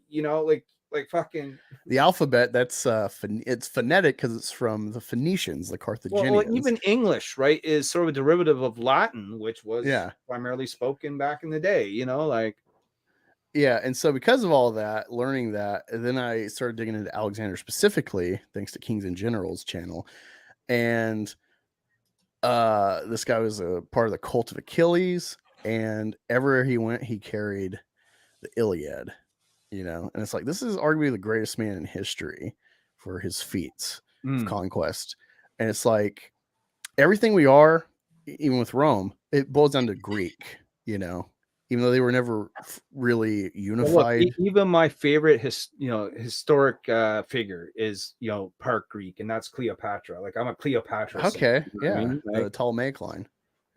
That's Ptolemy's fucking awesome. Like, you talked about Caesar, so I've dove, sort of my own deep dive into that aspect only, like, the romance between her and Caesar, and then Mark Antony and the war, and all that stuff.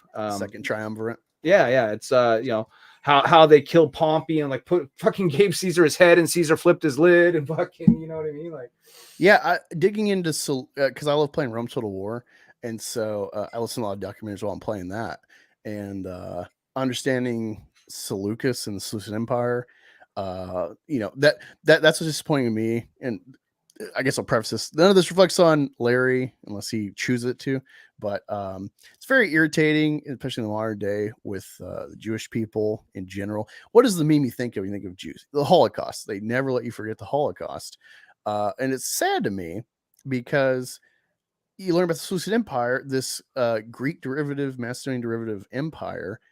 One of their failings, iconic, is the Hanukkah, the menorah. That symbol goes back to Maccabean revolt. This little state under this empire kicked them out. And like, that should be your iconography. And I guess it is for your holiday, but no one really knows the meaning of it anymore. No one learns it. And it's like, that should be that's like the 300 Spartans. That is iconic. That's awesome. Well, we have the Spartans with us, actually. They got something to say. What do you guys think about that? This is Sparta!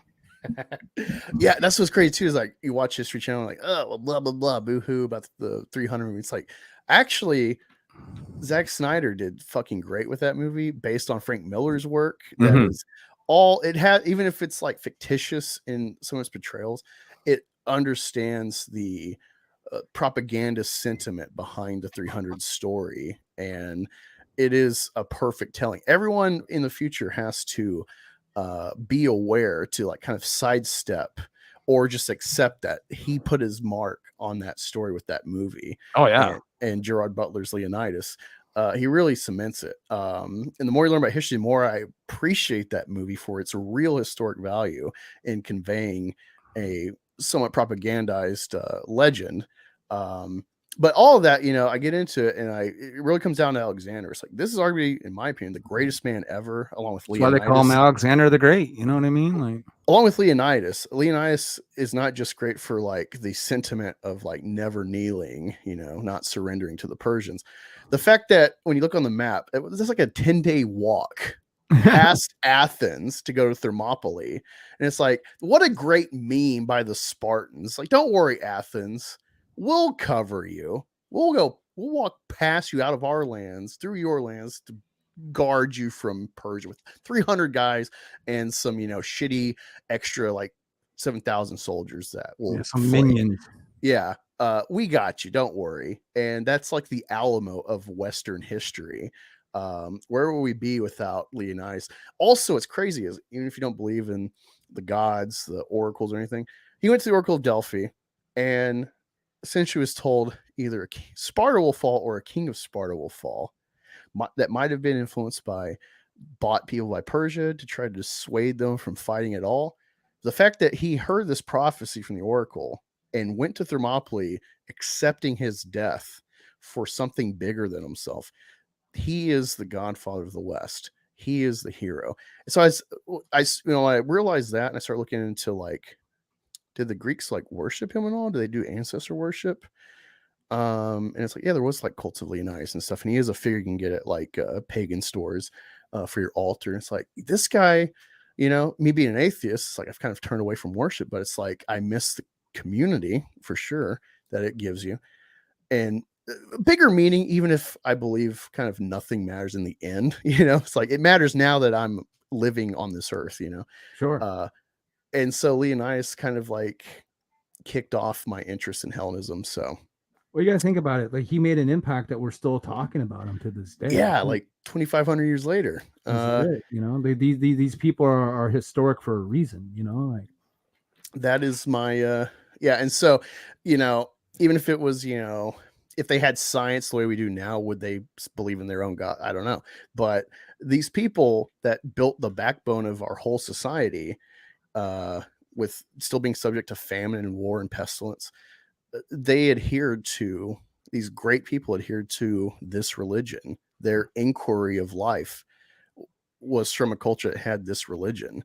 You look at Christendom, and sure, it's been at worst, I think it's been a zero-sum game for the world. But there's a lot of things that will just be off the table with this outlook versus everything's on the table to argue about the Greeks.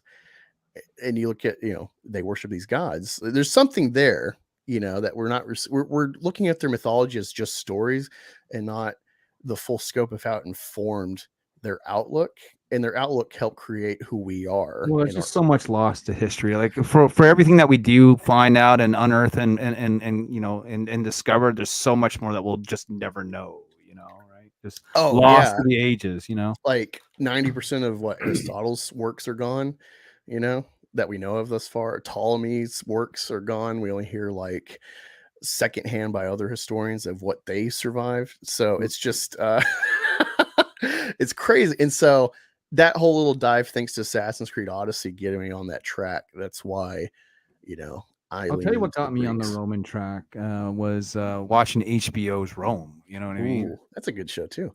Right. And I wish they only did 2 seasons. I was like, what the fuck? I don't want more seasons. But just think if they had like Spartacus or Game of Thrones budget to do that show. Yeah. I watched Spartacus as well, talking about that. I was more soft porn than anything, but it was still kind of cool, like there's still lots of history in that, I love all those sorts of, sort of shows, Game of Thrones. I'm waiting for the new season of House of the Dragon to come out. Bring it, like yes.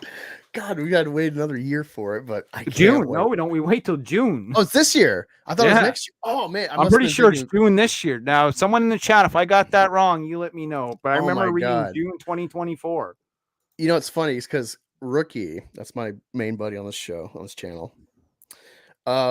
He's a rookie critic for a reason, because he's a novice to a lot of film, and he's made a lot of headway the last few years, and his insights have changed drastically. Like one of their first videos is War of the Planet of the Apes. And he's like, that was pretty boring. We watched it now because we had an argument about Planet of the Apes. I'm like, dude, Dawn sucks compared to War for the Planet of the Apes. No way, Dawn. And so wait, all right, let's find out. Let's rewatch this. And he is totally on my side now, and it's great to see his growth. We argue a lot though about movies. We don't agree about a lot, but we're such good friends. Sounds like any group of friends, you know what I mean? Like friends I know in real life, we'll get together like once a year at Christmas, when he comes into town, and We start talking movies, video games, and shit, and it's all different opinions. And the cool thing is, it's almost like an internet bitch fight, but at the end of it, we're still drinking beers and getting drunk. So, like. Yeah, and so he watched like half of Game of Thrones and didn't really watch it, and coasted through it, and he didn't like it. He's like, "There's just so many people, and I can't follow anything." What I'm like, what? And it just flabbergasted me, given the kind of conversations we have, that he couldn't appreciate it. So House of Dragon starts coming out, and so I kind of make him tag along each week. Episode 3 or 4, when Rhaenyra fucks the Kingsguard, Right. and then also has her uncle in the mix. Yeah. That, like, something clicked. He started appreciating the inner working drama. So then we rewatched Game of Thrones, and here's the joke that you can neg him on if you ever see him on stream: is beginning of the show, they're lighting all the candles in the sept, and he's like, when do they talk about the gods? And so we watch Game of Thrones. Literally every episode has some sort of at worst passive mention of the gods in some context. And so about 4 seasons in, he got tired of when did they talk about the gods, man? He's like, shut up. And it's so great. Like, I'm such a It is a little fan. easier, I would say, to get into House of the Dragon than it is the original Game of Thrones, because the cast of characters is much smaller. It's more focused on that one family as it is opposed to here's several things going on at once, right? But man, I still love like the classic Game of Thrones up until maybe the second or last season of it, Yeah, I would say even the last season, with all its shortcomings and just chop shopping it did, there's so much to pull from that season still, with how much they just quit trying with like the showrunners.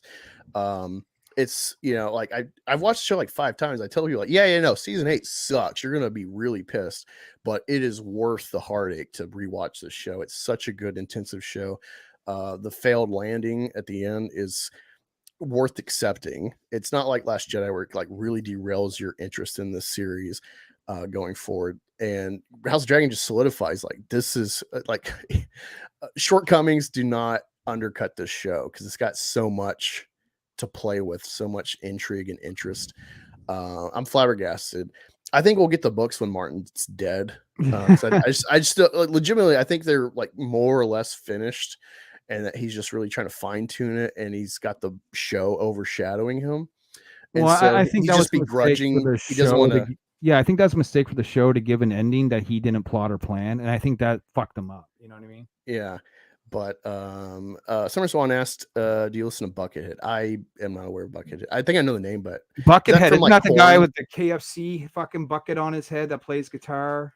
Isn't that like the guitarist from Korn? That's not. Well, he was on Limp Bizkit for a while, and that's who they mean. I mean, I didn't know he had his own. Oh, he actually does play with the fucking KFC. That's funny. Oh yeah, dude. I had no idea. Yeah. He's a weirdo. You know what I mean? Like, yeah, like I know the name, but I've never looked into him. Let me see. I'm trying to see his associations. Formerly of Guns N' Roses. Yep. Colonel Claypool's. He was in Guns N' Roses when like none of the original members were around. It was just like Axl and like 5 other dudes. You know what I mean? Like Praxis. Yeah, these are all stuff I've never heard of besides GNR, but I'm assuming he was just like a fill-in guy. He was there for a short cup of coffee. Yeah. Yeah. I couldn't tell you. Backy, what is up, my friend? Just got on. Flock. Oh, hey, it's the Flock. That's Scott the Flock Wilson, everyone. He's now, if you do like comics that are for all ages that you can give to your kid, then go ahead and get the Flock Sidekick Adventures on Kickstarter right now. There's your shill, Scott. The Flock Sidekick? Yeah. If you just type in the Flock on Kickstarter, you'll probably find it. Yeah. So he's currently running a Kickstarter right now. He's one of my crew. He's one of the regulars on my show. So glad to see, a couple of my friends showing up for my appearance here on the Black Angus show, guys. Go ahead and sub up right now. Thanks, man. Yeah, I appreciate it. TJ says Buckethead. Hell yeah. What's up, Backy? He also played the Power Rangers theme once. Interesting. Unfortunately, I never got to do Power Rangers. It was something I was definitely interested in as a kid, but I had a wacko Christian mom that I got like a cool like Zord toy my 3rd grade birthday, and she fucking returned it to Walmart because because I guess they got like the Rita Witch or whatever, the Rita Witch or whatever in Power Rangers.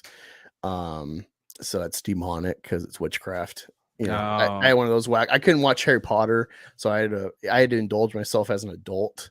And it's so frustrating because I watched the first couple Harry Potters. It's like, God damn, I would have loved this series. I would have related so much because I'm only a kid. So even if I had all full range, like you just feel a bit lonely being a kid that's single child in a family. So I would have loved that. It sounds like we're from a different generation. I'm assuming that you're in your late 30s.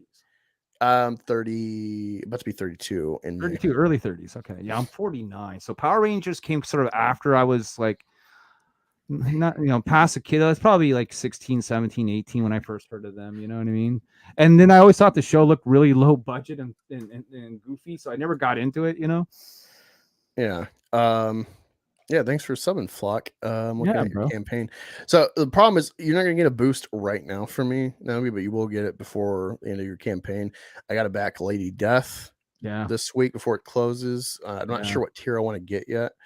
Because none of the covers I'm quite sold on, because I'm thinking about just getting the hardcover.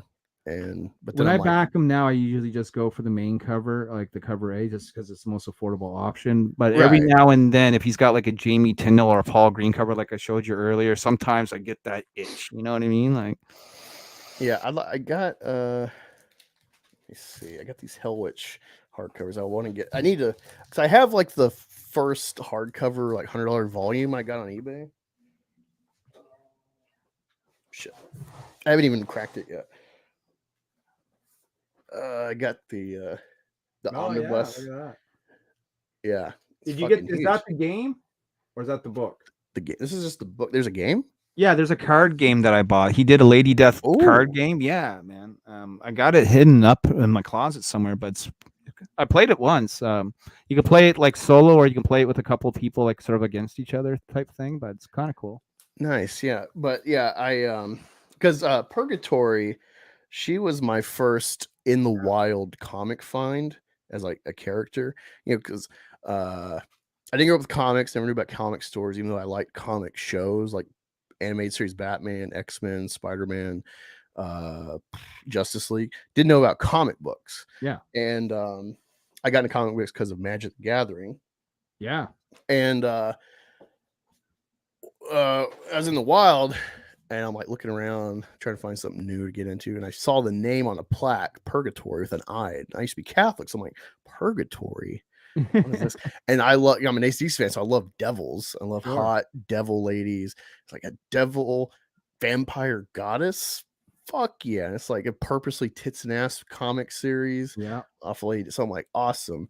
And so yeah, I want to get into, I love that I don't know, what his dealings are with how exactly he lost the rights to everybody else but Lady Death, but it's cool that he's essentially made a new Purgatory with Hell Witch. So I'm very excited. Yeah, he sold off a lot of that stuff. Evil Ernie sort of went by the wayside. Purgatory went by the wayside. So a few other characters that he let go. But there was a time when Brian Pulido wasn't doing so well, like financially. And it's only after that he brought back, Lady Death to Kickstarter that he make a turnaround in his comic book career. Previous to that, he was Chaos Comics. You know what I mean? Yeah. And then Dallas and Avatar with Lady Death. Yeah, that sort of stuff. Yeah. Yeah, I'm very excited to really dig into it.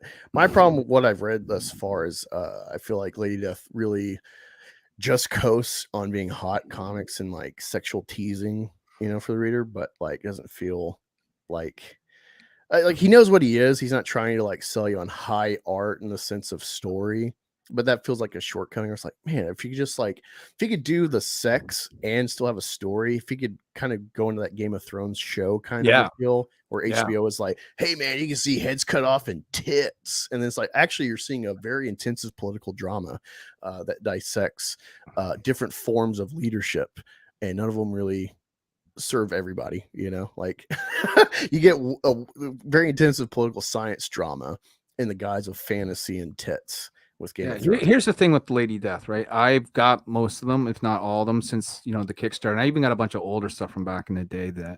But in regards to the Kickstarter material that he started back in 2013, 14, I've read the first 6, and there's probably like fucking 12 more that I gotta read. You know what I mean? Like, plus, so I couldn't tell you how it all goes yet, but Yeah, it's like it's like melodrama. It feels more like classic kind of dialogue between people. It's like, oh, how dare you think you can challenge my authority? It's very corny, which I like. I like reading older shit and seeing like corny dialogue instead of like I'm super serious and thought out. It's like I like that. There's something even with I love drama and serious shit. I guess I decompress with very silly shit, Super Friends kind of dialogue. But Great Scott, Batman.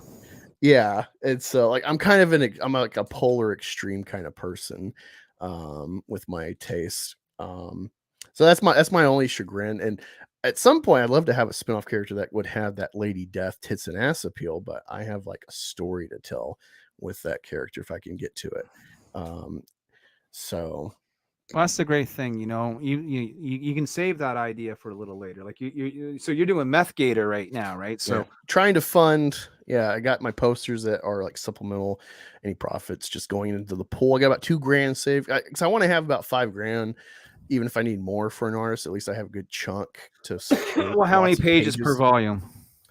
I'm thinking it'd be 48 or more. Okay, so you're going to at least need $5,000. That's assuming Yeah. that you're getting pages on the low end at about $100 a piece. Probably going to be Yeah. a little bit more. You know what I mean? So yeah, I'm aware. The main thing is once I get some pages up, probably about 10 pages, then I'll like try to do a campaign.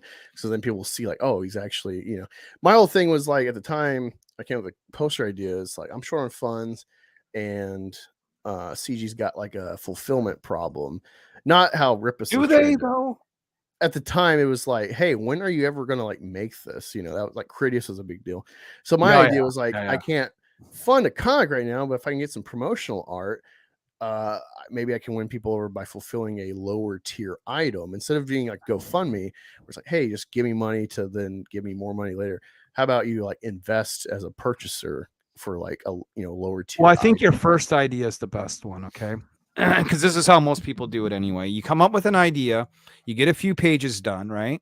You can spring enough for 3 or 4 pages. If you look at the Nyobi campaign right now, there's 4 pages up. You don't even need much more than that on the campaign. You need 3 or 4 really good pages to show what's on the inside. Get a couple of covers done, throw them up, run your first campaign, dude. The money that you raise from it, if you get enough, will hopefully pay for the rest of the book. I mean, obviously fund for what you need, right? If it doesn't work out, okay, well, you still have these sample pages. You can always go to bat again another time, right? Yeah.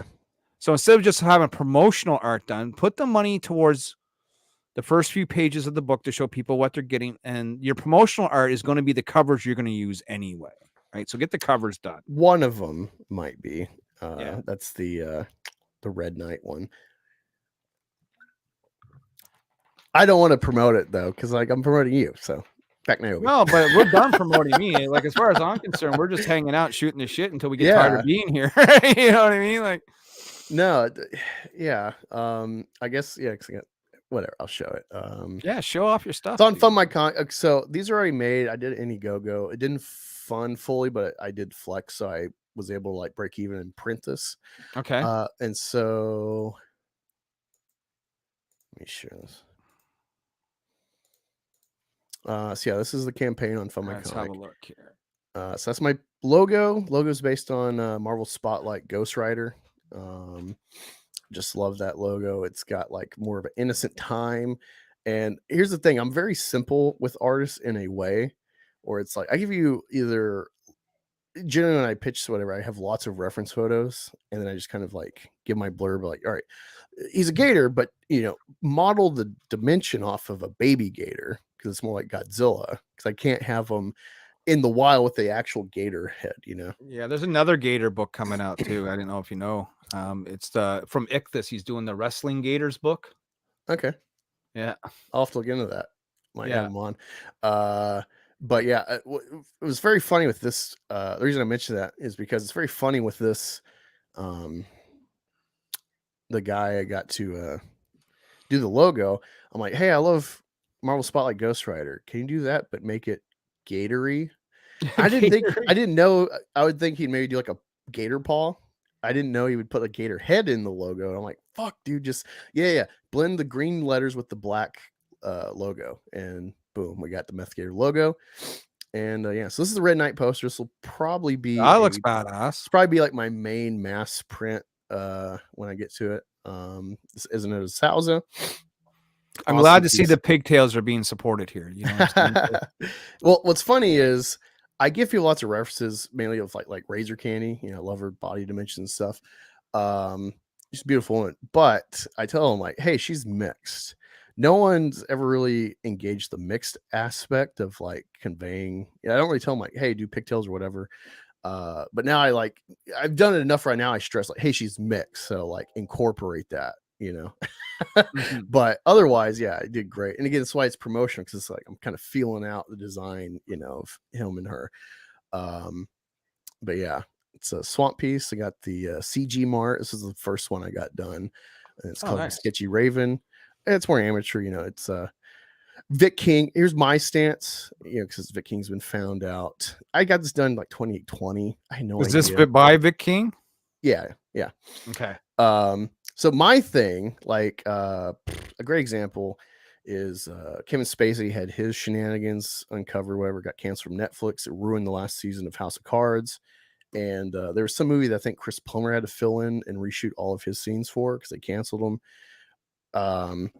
I don't like that. You know, something criminals found out about someone, I don't think you should cancel their art. This is just my stance. And if you don't support it, you don't like that, that's totally fine.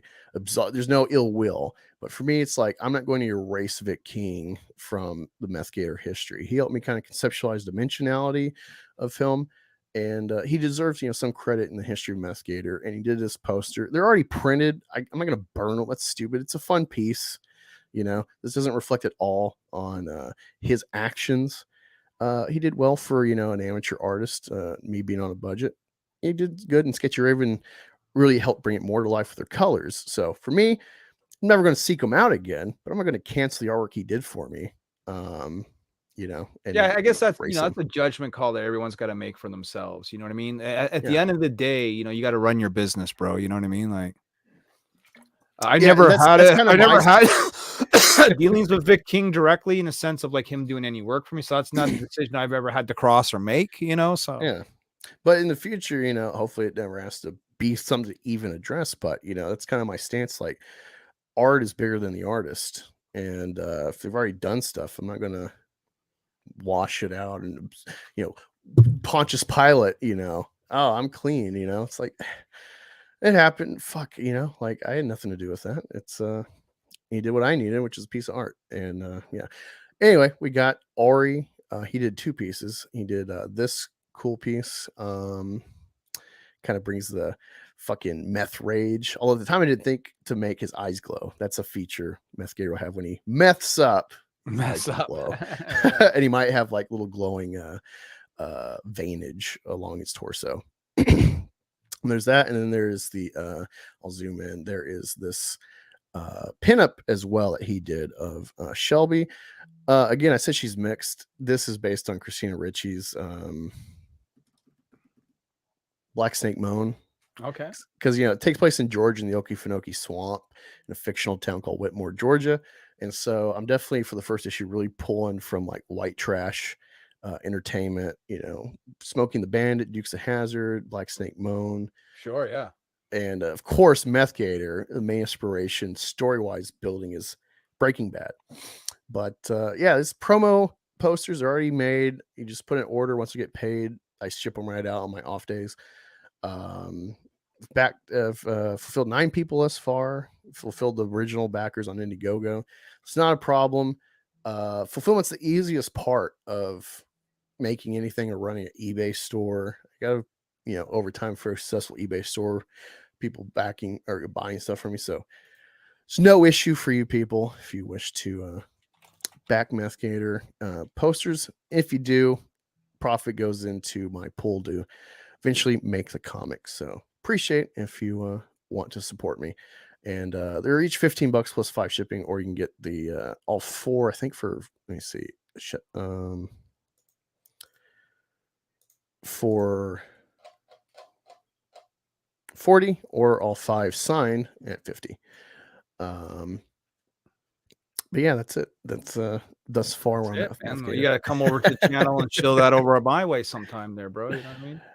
Yeah, I appreciate it. Yeah, we'll figure out time. It's just weird. Man, 'cause I work at I'm the live factory. almost every fucking day, dude. If you just see me like live, just say, "Hey, throw me the link." I'll just throw you the link and you just come on. Like Oh, you don't have to make it a well, scheduled thanks. thing. You know what I mean? Like Yeah, I just don't want to be presumptuous. Like that's my problem. Is like I'm actually trying to be genuine with who I am. Like who I am on stream is who I am in person, and I don't ever be like, "Hey, give me the link." It's just seems like dickish. So I've never actually thought to like do that with anybody. So cool. well, look, It's I've cool been that you bringing offered on that. all sorts of different people. I don't know if you get along with him or not, but he's an Eric July sort of guy. But Fatal J, like he's come on and shielded his shit. I mean, I'll bring on anyone, man. You know what I mean? Like, but if you're out there and you're like, "Hey, can I come on?" and be, yeah, for sure, man. Fuck, come on in. You know what I mean? Like, see, Awesome. I don't presume that people just want to join the show, so I don't always ask everyone to come on. But I mean, like, if you're out there and you're watching and you see there's only 3 people on the panel, I got room. Like, you know what I mean? 'Cause I can Yeah. only hold 6 because I use the free StreamYards. Oh yeah, if it wasn't for Rookie, I'd be doing free streaming. I'd be very much limited in my time slots. But yeah, Well, no, but you see, you can run it free, but not worry about the time. Now you're going to ask me, how do you do that? Well, I'm going to answer you. It's called OBS. oh, so you just plug it through OBS and then Yes, sir. I run it offline. I tell OBS to share this screen, and OBS shares this screen, and it's as simple as that. yeah, I need to figure out OBS to make my presentation better than the standard StreamYard shit. But also, man, I'm gonna get off. I'm gonna play me some Rome Total War, listen to some Yeah, Trash Cast. Yeah. Thank you all so much for being. Well, thank you for having me, bro. I've been, it's been a great talk. We've been on for Yeah, about I 3.5 really, hours. I don't know what it was. I never heard anything really about you in the past, Mhm. but there always seemed to be some aversion to you. Maybe it's because you wouldn't claim CG. Yeah, well, that's a big part of That it. that might have been it, but it seemed to be like no one wanted to interact with you or something. That just kind of in the ether kind of influenced me. But what I've gone through with YouTube and shitty friends, acquaintance, whatever. Especially with Eric July shit and stuff. Like I got nothing to lose. My whole thing is I've always wanted to just talk to anybody, and yeah, you got cool shit. You got experience too. It's cool to like pick your brain and your Greek Roman stuff. Man, you're just like a wealth of like, fuck, man, I could really bounce off this guy. Yeah. I love it. So yeah, I mean, I think that's it, because I never really formally declared Comicscape, but I've been around all the circles. But most people either would look at me as he's CG adjacent or he's anti-CG. And it's like, I'm just Nyobi. I just do the Nyobi book. It's okay. You know what I mean? Like, it's all good, man. awesome. So yeah, in closing, appreciate you all watching me. Go support Nyobi on Kickstarter. The link's in the description. I shared it in the chat earlier. For 24 hours, ending at 8:08 p.m. tomorrow. Consider joining the channel at the cow membership level. It's only $1 a month, and you'll be in the raffle to get a digital copy paid for by me of Nyobi Outbreak 3. So consider that. Save yourself $6-7 and support the channel. Sorry. Everybody can win with this. And yeah, be sure to share that out. Follow me on Twitter. Follow Nyobi at it's Nyobi Comics, right? On Twitter. Yeah, Nyobi Comics. It's pretty much Nyobi Comics everywhere now. I've kind of got that down, except for my Facebook. It's a little different because they won't let me call myself Nyobi Comics. I had to spell it with a K and an X. Well, that sucks. But anyway, thank you again for coming on. I'm glad to help promote this. Thank you all in the chat for watching. Be sure to share his link out if you can't back, and follow him on Twitter for more updates. And talk to you later. We'll have Nyobi again on the channel soon. Yeah. Thanks for having me. I got to bounce to the washroom now. So I almost hit leave studio. I always do this show. I always hit leave because of the red. So the end. But thank you all for joining. I'll see you Thursday afternoon for All American Beef because I got to work in the evening. So we'll be on at 2 with Abomination AJ should be our guest. Not sure what we're talking about. Got to check in on entertainment stuff, but that'll be fun. He's a great guy. And talk to you later. peace out, brother.